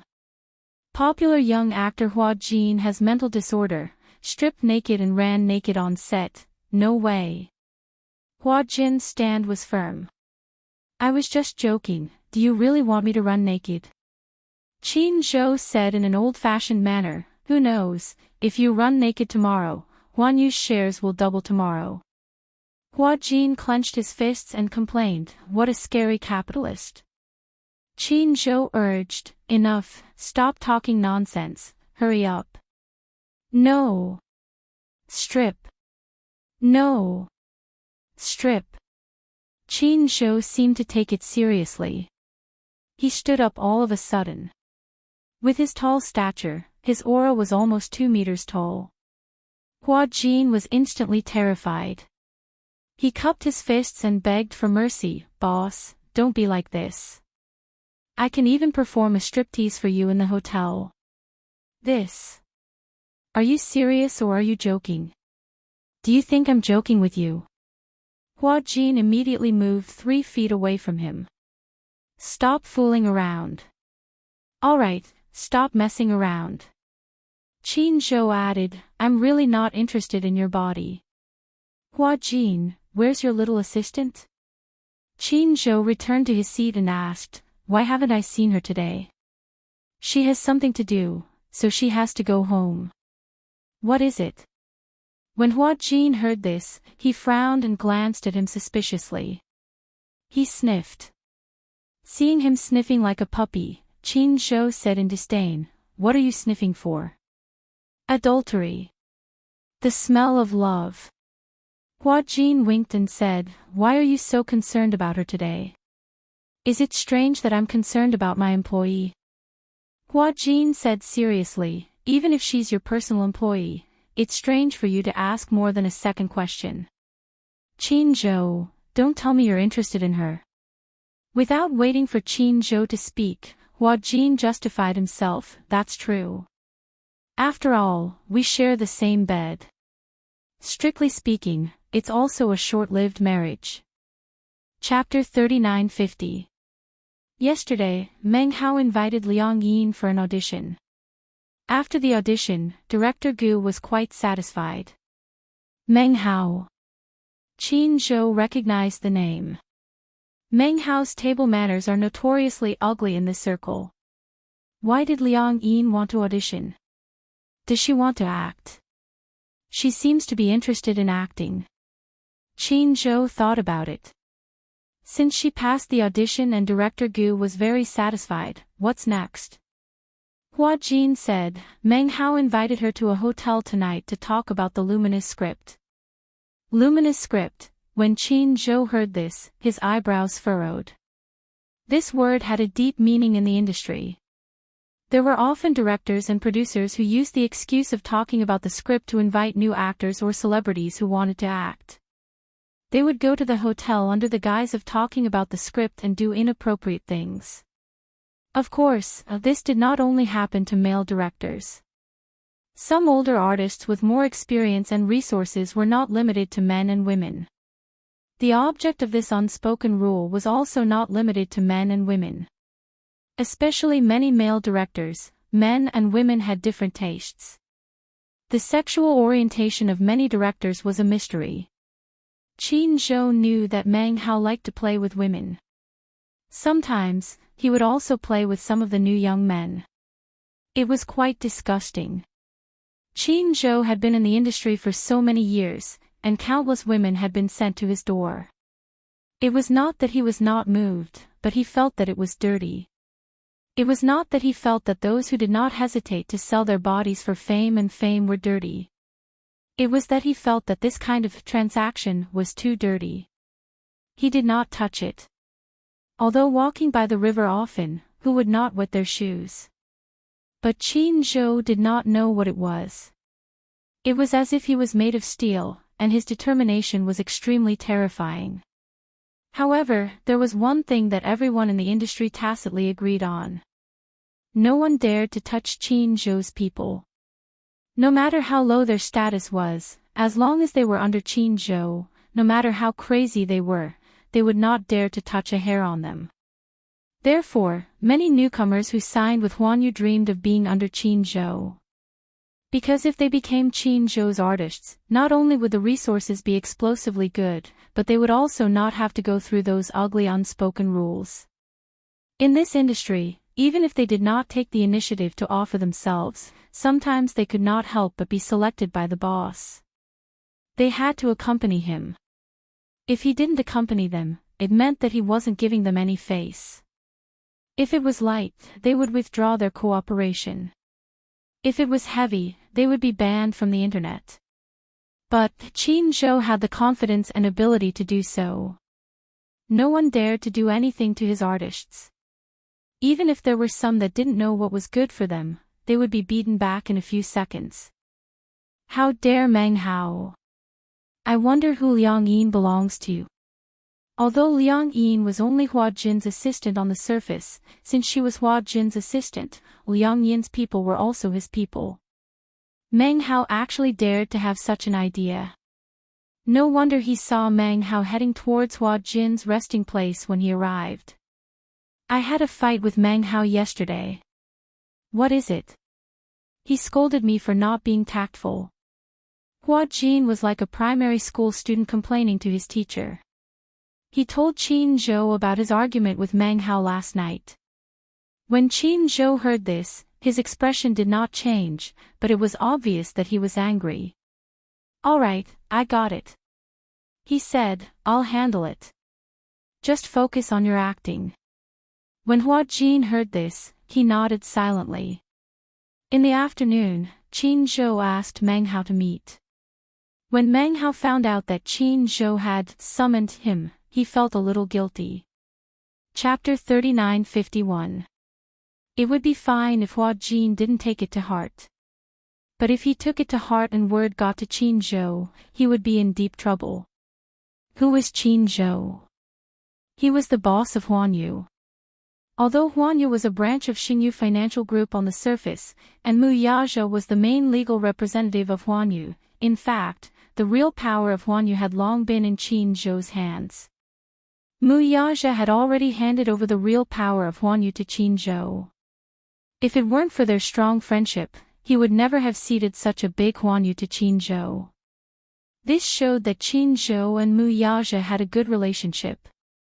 Most importantly, everyone knew that Mu Yazhe's wife, Yun Shishir, was an artist under Qin Zhou.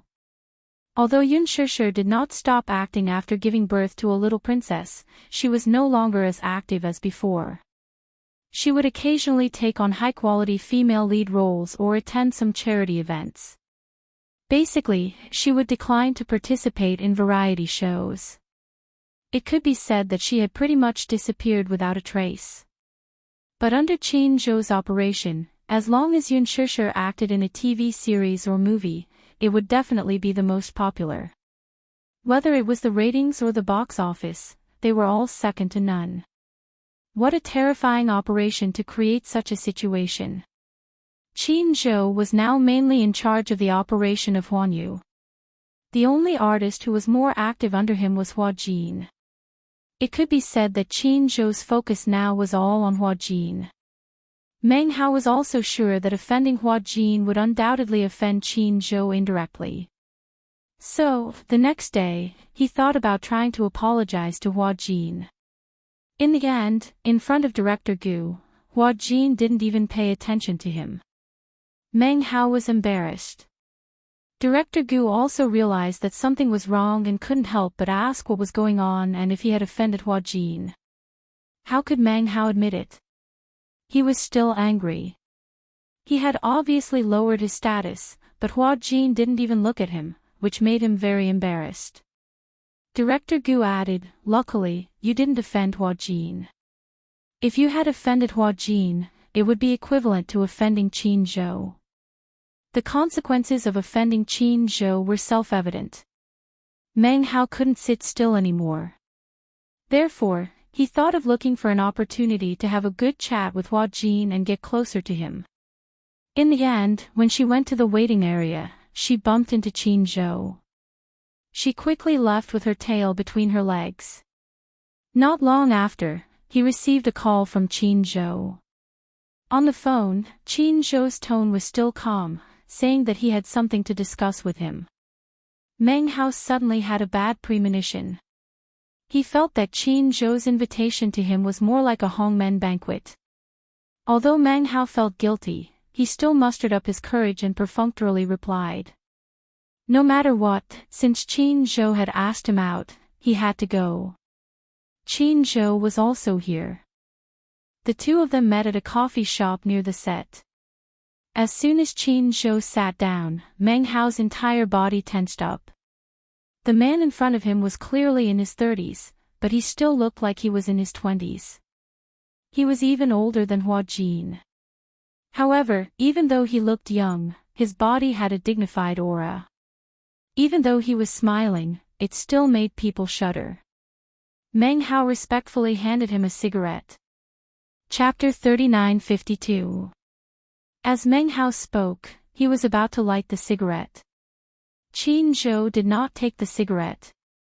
Instead, he lit a cigarette, took a puff, and gently flicked it into the ashtray. He narrowed his eyes and asked, "I heard that you went for an audition with Liang Yin. Is that true?" When he heard that Qin Zhou had indeed asked him out for an audition, he could not sit still any longer. Yes, Qin Zhou exhaled a puff of smoke and said casually, "I also heard that you asked her to meet you at a hotel tonight for the second audition." Yes. She is not familiar with the script, so I wanted to take it a step further. Meng Hao found an excuse, but this excuse was clearly useless in front of Qin Zhou. A step further. Qin Zhou caught on to these three words and became interested. What step further? I heard that director Meng has some rules. I heard that the real audition is usually done in bed. Meng Hao's sitting posture became more anxious. He quickly changed the topic. This Liang Yin, could she be one of CEO Qin's people? Qin Zhou knocked on the table to remind him not to play tricks. I'm not asking you a question. You haven't answered. Meng Hao immediately laughed awkwardly. CEO Qin, what are you talking about? What do you mean by audition in bed? CEO Qin should know the rules of this industry. In our line of work, we face a lot of pressure every day when we're casting. Moreover, these women come to us one after another. In other words, Meng Hao was pushing the blame onto Liang Yin, implying that Liang Yin had come to him on her own accord. Qin Zhou was even more displeased when he heard this. What you're saying is that my men are going to send themselves to your doorstep for you to infiltrate. Meng Hao couldn't sit still anymore. Isn't that? I didn't even touch her with a finger. Meng Hao frowned and decided to be frank. Boss Qin, I figured out why you asked me to meet you this time. You're here to seek justice for Liang Yin, aren't you? Since that's what you mean, I think you're making a mountain out of a molehill. This matter hasn't even happened yet. However, after hearing what you said, I also know that from now on, as long as it's your people, even if it's just a small assistant, I won't dare to touch them. I'll give you my word, all right. He felt a little aggrieved. If he slept with this person, then he would feel a little guilty when they came knocking on his door. However, before he could even take a bite of the fat meat in front of him, Qin-zhou had already interrogated him. He couldn't help but feel a little displeased. Qin-zhou saw the change in his expression. Qin-zhou raised his eyebrows, picked up the coffee cup and took a sip. There was a long silence. Meng Hao couldn't sit still any longer. He stood up and bowed to Qin-zhou. There's still work to be done on set. I'm in a hurry to go back. Chairman Qin, please take a seat first. As he spoke, he pretended to leave. Qin-zhou, on the other hand, appeared to be neither hurried nor slow. He did not even lift his eyelids as he asked, "Did I allow you to leave? I remember when we first met, you were still a small-time producer. Now that you've been promoted to assistant director and have more experience, you're looking down on others." Chapter 3953. He had originally wanted to find an excuse to leave, but now that Qin-zhou had said that, how could he dare to leave? He didn't even know if he could walk out of this cafe. It was said that Qin-zhou's methods were ruthless. In the industry, no one dared to provoke him because he always won by surprise, making it impossible to guard against him. It wasn't that he liked to backstab people. Instead, he used his power to oppress people. Qin-zhou had a lot of power, and he knew that he had a lot of power. Hence, he used it to oppress people. He was a person who hated trouble. If he could solve it with power, he didn't want to waste his energy. Meng Hao didn't know what Qin-zhou's motive was, so he decided to lay his cards on the table. "CEO Qin, may I ask what you mean by this? Why don't you tell me directly? If I can compensate you, I will do my best to do so." Qin-zhou said slowly, "I'm just a little surprised. I didn't think that there would be someone in this industry who would dare to offend my people. That's why I find it a little unbelievable." Meng Hao quickly said, I didn't think of it at first. Now I know that I didn't know the rules. Next time, I definitely won't do it again." Qin-zhou said, "I think that since she has passed the interview, Director Gu is quite satisfied with Liang Yin's performance. Then, why don't we let her join the cast directly? However, after she joins the cast, please avoid her when you see her." When Meng Hao heard this and saw that Qin-zhou actually proposed this condition, he agreed 120%. Okay. From now on, I will treat Liang Yin like a grand aunt. Don't worry, I will definitely not let anyone make things difficult for her. After she joins the cast, give her the best assistant and makeup artist, understand? Okay. Also, the plot of Ubisoft Bird will be increased. This, Meng Hao looked a little hesitant. Qin-zhou looked at his troubled expression and immediately said, in the original novel, Ubisoft Bird was very important in the plot. In order to emphasize the role of the other female supporting character, the scriptwriter cut out many of her scenes. Meng Hao asked, "CEO Qin, have you read the script?" "Yes." "Okay." Meng Hao nodded with a serious expression. "I'll get the editor to change the script when I get back." "Okay." Then, Meng Hao asked cautiously, "Can I leave now?" Qin-zhou didn't say anything, but he didn't ask him to stay either. Seeing that Qin-zhou had tacitly agreed, Meng Hao immediately left with his tail between his legs. In the evening, Liang Yin received a call from Meng Hao. She thought Meng Hao was calling to harass her, so she did not pick up. Not long after, Meng Hao sent a message to say that Qin-zhou had spoken to him in the afternoon. He solemnly apologized to Liang Yin and said that he could directly arrange for her to join the set. Moreover, he had already contacted the scriptwriter to change the plot. The plot of Ubutero would become more serious. Liang Yin was shocked. She didn't expect that Meng Hao would call her to inform her that she would be joining the crew. However, she was still a little suspicious. Hence, she hurriedly called Hua Jin and told him about it. Hua Jin, on the other hand, was not surprised. He had also heard about it. It's probably because Qin Zhou talked to him today. Qin Zhou. Liang Yin was a little puzzled. Director Mong said that Qin Zhou was the one who looked for him. What happened? Chapter 3954. Liang Yin felt awkward. Why did you tell him about this? It's quite embarrassing. Why do you feel embarrassed? Hua Jin said half-jokingly, the director has taken a liking to you. This means that you are pretty and have the looks of a celebrity. Shouldn't you feel happy when you think about it? Liang Yin did not know whether to laugh or cry. She was more curious about Qin Zhou. What did he say to Director Mong today? I don't know what he said to Meng Hao, but Qin Zhou seemed to be very angry. I guess he went to reason with Meng Hao. Meng Hao was afraid of causing trouble, so he arranged for you to join the production team. To the production team, this should be an exception. I feel that Qin Zhou cares a lot about you. Don't talk nonsense. What do you mean I'm talking nonsense? You don't know that he actually came to visit me today for the first time. Hua Jin said angrily, you don't know that he rarely comes to visit me even though I've been in the production team for so long. He actually came to visit me today. Could it be that he has found his conscience? To Qin Zhou, Hua Jin should belong to the free-range type. Firstly, Hua Jin was more obedient and did not cause trouble, so he was not worried. Secondly, he had already arranged for work matters. He only needed to send the draft to his assistant's email and Hua Jin would follow the schedule. It was under such circumstances that Qin Zhou actually came to visit her. Who knew what he was thinking?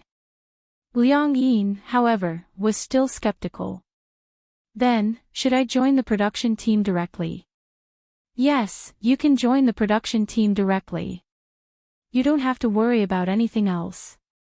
I heard that Qin Zhou even arranged an assistant for you. An assistant arranged by Meng Hao. Liang Yin was still worried. She felt that Meng Hao would not let her off so easily after being taken advantage of. Don't worry. Meng Hao won't dare to offend you. In the past, no one dared to offend Qin Zhou. Now that Qin Zhou is different from before, how dare Meng Hao? What a joke. What ability does he have? He's just a small assistant director. When Liang Yin heard this, she was a little dazed. At that time, she was filming on the set. When she went in and out of the film studio, she would often see women dressed to the nines. They would either hold the assistant director's hand or the producer's hand as they walked on the streets, smiling like flowers. Even such a small assistant director was enough to make them scramble like a flock of ducks. Now, based on Hua Jin's tone, the assistant director was actually a mere person. In this circle, the difference in level was not small. But, since Hua Jin said that she could directly join the crew, Liang Yin had no choice but to comply. By the way, your pay has also been set. It's the highest among the supporting roles, 100,000 yuan per episode. 100,000. I'm guessing it's because of Qin Zhou. But the production crew only dared to name a price because Huan Yu is one of the investors. Either way, let's just assume Qin Zhou is paying you. Liang Yin was a little flattered. Hua Jin said enviously, that's great. You come from such a good family. You have to know that you haven't signed a contract yet. You don't have to share your pay with anyone. I've just debuted. I can't even get 100,000 yuan per episode, let alone 100,000 yuan per episode. I just want to show my face. Liang Yin felt even more uneasy. She felt that she owed Qin Zhou a lot. Why did he treat her so well? Could it be, was he interested in her? Liang Yin quickly waved her hand when she thought of this. Chapter 39:55. Just as Liang Yin's imagination was running wild, an unknown number called. Since she didn't save the number, she didn't know who was calling. She picked it up suspiciously. Qin Zhou's voice came from the other end of the line. Are you free tonight? Liang Yin recognized Qin Zhou's voice. She was so nervous that she couldn't be any more nervous. She stood up, looking a little uneasy, as if her idol was really standing in front of her. Qin Zhou heard her stuttering and obviously nervous. He couldn't help but laugh. You seem a little nervous when I called. No. Why are you calling me? Liang Yin held her forehead in annoyance as she asked this question. She sounded as if she didn't like him calling her. She definitely didn't mean it that way. She hoped that he wouldn't misunderstand her. Qin Zhou found her even more interesting after hearing this. She was so nervous. It seemed that what Hua Jin said about Liang Yin having a crush on him was true. Don't be nervous. I'm just asking if you're free tonight to have dinner together. Dinner? Liang Yin was so excited that she almost couldn't catch her breath. When she came back to her senses, she quickly nodded and said, Of course I'm free. What are we eating? However, after saying this, Liang Yin felt a little annoyed again. Why did her tone and words make it seem like she wasn't reserved at all? Would he think that she was a frivolous woman who couldn't wait to throw herself at him? Liang Yin suddenly felt that both her IQ and IQ had dropped by more than one level. They weren't even in love yet. How could she be so stupid? Could it be that the saying that a woman's IQ would drop when she was in love was true? Just as she was letting her imagination run wild, Qin Zhou's voice came clearly from the receiver. Did you hear what I said? Liang Yin was so lost in thought that she didn't hear what he said clearly. She immediately said, There seemed to be a problem with the signal just now. What? What did you say? I asked you if it's convenient to pick you up now. It's convenient. After Liang Yin gave him the address, she thought for a moment and said, Can you get there in half an hour? Well, if there's no traffic jam, we should be able to get there in half an hour. When Liang Yin heard this, she immediately felt a sense of urgency. After hanging up the phone, she immediately rushed into the bathroom to wash her face, wash her hands, and apply her foundation. She wasn't very good at makeup, but she knew how to do basic light makeup. However, she didn't know if it was because she was too nervous and flustered, but she seemed to have put on too much eyeshadow and too much lipstick. Just as she was about to start all over again, Qin Zhou called and said that he was already downstairs. Liang Yin didn't have time to remedy the situation. She put on her coat and hurried downstairs. When she arrived downstairs, she saw Qin Zhou's Bentley parked at the entrance of the neighborhood. He was sitting in the car, smoking a cigarette. When he saw her come downstairs, he immediately put out the cigarette, opened the door, and got out of the car. The moment he saw Liang Yin, his face froze. Qin Zhou's deep gaze landed on her face. At first glance, he was attracted by her thick eyeshadow. She seemed not very good at makeup. Her eyeshadow was too thick, so her eyelids looked bloated. Chapter 39:56. Qin Zhou asked, Did you put on makeup? When Liang Yin heard this, she became a little nervous. What's wrong? Is it very thick? Qin Zhou touched the tip of his nose and said, Yeah, it's a little thick. Like a little tabby cat. Liang Yin covered her face guiltily. She didn't have a mirror with her, so she didn't know what to do. It's cold, let's get in the car first. As Qin Zhou said this, he unlocked the car. Liang Yin lowered her head and got into the car in frustration. However, for some reason, perhaps because she was worried that she would sit too close to him, the failed makeup on her face was clearly visible. When Chin-jo got into the car and saw that she was sitting in the back seat, he was a little surprised. "Why are you sitting in the back?" "Well," Liang-yin said guiltily, "do you want me to go up and remove my makeup? I don't really know how to put on makeup. It seems too ugly." "If you don't know how to put on makeup, why do you want to put on makeup?" Chin-jo retorted. Hearing this, Liang-yin felt even more dejected. It looked like she really did put on makeup that was very ugly. Otherwise, he wouldn't have said that. Oh no. She had wanted to put on some pretty makeup to leave a good impression on him. In the end, she hadn't expected that it would backfire. Just as she was feeling more dejected, Chin-jo suddenly said, "I think you look good with makeup." When Liang-yin heard this, she was stunned. She was a little surprised and in disbelief. Really? Chin-jo nodded seriously and patted the front passenger seat. He smiled and said, "Come and sit here." Oh, she obeyed and moved to the front passenger seat. Just as she sat down, she saw Chin-jo's hand resting on the armrest. His fair and well-proportioned fingers looked like they were carved from jade. They were extremely beautiful. They were even prettier than a woman's hand. Liang-yin couldn't help but be entranced by them. Seeing that she kept staring at his hand, Chin-jo also looked at his hand. He turned it over and asked, "Why do you keep staring at my hand?" Liang-yin came back to her senses and looked up. When she saw him staring straight at her, she quickly turned her head and looked straight ahead.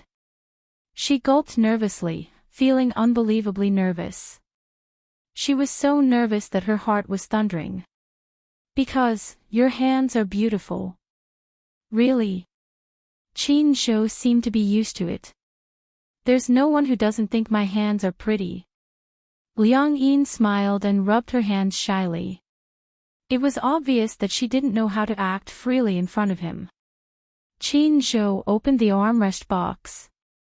Inside the armrest box were some makeup tools, cotton pads, and a makeup plate.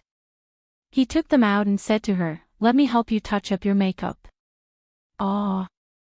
Liang-yin did not react in time and was very surprised. "Do you know how to put on makeup?" "I know a little. In the past, when I was taking care of Xingzhe, I was busy, so I would help him touch up his makeup. So, I'm used to having these things prepared." At the mention of Xingzhe, loneliness flashed across Chin-jo's eyes. Liang-yin carefully took out the unpackaged food from the armrest and looked at the mirror. In the mirror, she finally saw her face that was not properly made up. It was purple. No wonder Chin-jo had been staring at her for so long. It was really unsightly. Chin-jo said, "Turn around." Chapter 39:57. Her heart was beating faster and faster. As he was touching up her makeup, Chin-jo was very close to her. She could even feel the gentle breath coming from his lips. It was warm, but it was boiling hot. Liang-yin was so nervous that she didn't dare to speak. Even her breathing was cautious. After Chin-jo wiped away some of the puffy eyeshadow on her eyelids, he added some brown eyeshadow. It was very light, but it looked very natural. He then covered it with makeup powder. "It's done." It was done. Chin-jo handed her the makeup mirror. Liang-yin picked it up and looked at herself. Oh my god! What a godly makeup touch-up. Originally, her makeup was very stiff. She didn't want to say that it was very erotic. She didn't expect it to become so delicate after his skillful hands. "You look good." Liang-yin felt a little ashamed. Even a man looked better than her in makeup. Her hands were so bad that they were hopeless. Chin-jo smiled and said, "I think that with your talent, you don't need makeup unless it's a special occasion. You look very good without makeup." Liang Yin's face turned even redder. What do you want to eat? Qin Zhou said, I remember that you like Western food. Yeah. I know a good restaurant. I'll take you there. When Liang Yin heard this, she was puzzled and asked, You. Why do you want to treat me to a meal? Qin Zhou started the car and turned the steering wheel as he said, Actually, nothing happened between us that night. Huh? Liang Yin was stunned for a few seconds. However, she quickly realized what Qin Zhou was referring to. She immediately said, You're talking about this. It's nothing. I didn't think too much about it. It's better for the person involved to explain it personally. Liang Yin was a little disappointed. She felt that Qin Zhou's words seemed to be trying his best to distance himself from her. Actually, he didn't have to explain himself. She wouldn't let her imagination run wild. His explanation made it seem like he was trying to draw a clear line between them. I know. I won't pester you because of this. Liang Yin said this because she thought Qin Zhou was worried that she would pester him because of this. Qin Zhou knew what she was thinking, but he wasn't in a hurry to explain. Instead, he said calmly, I didn't mean anything by what I said that morning. I was just testing you. Because when I first saw you when I woke up, I felt that you weren't Hua Jin.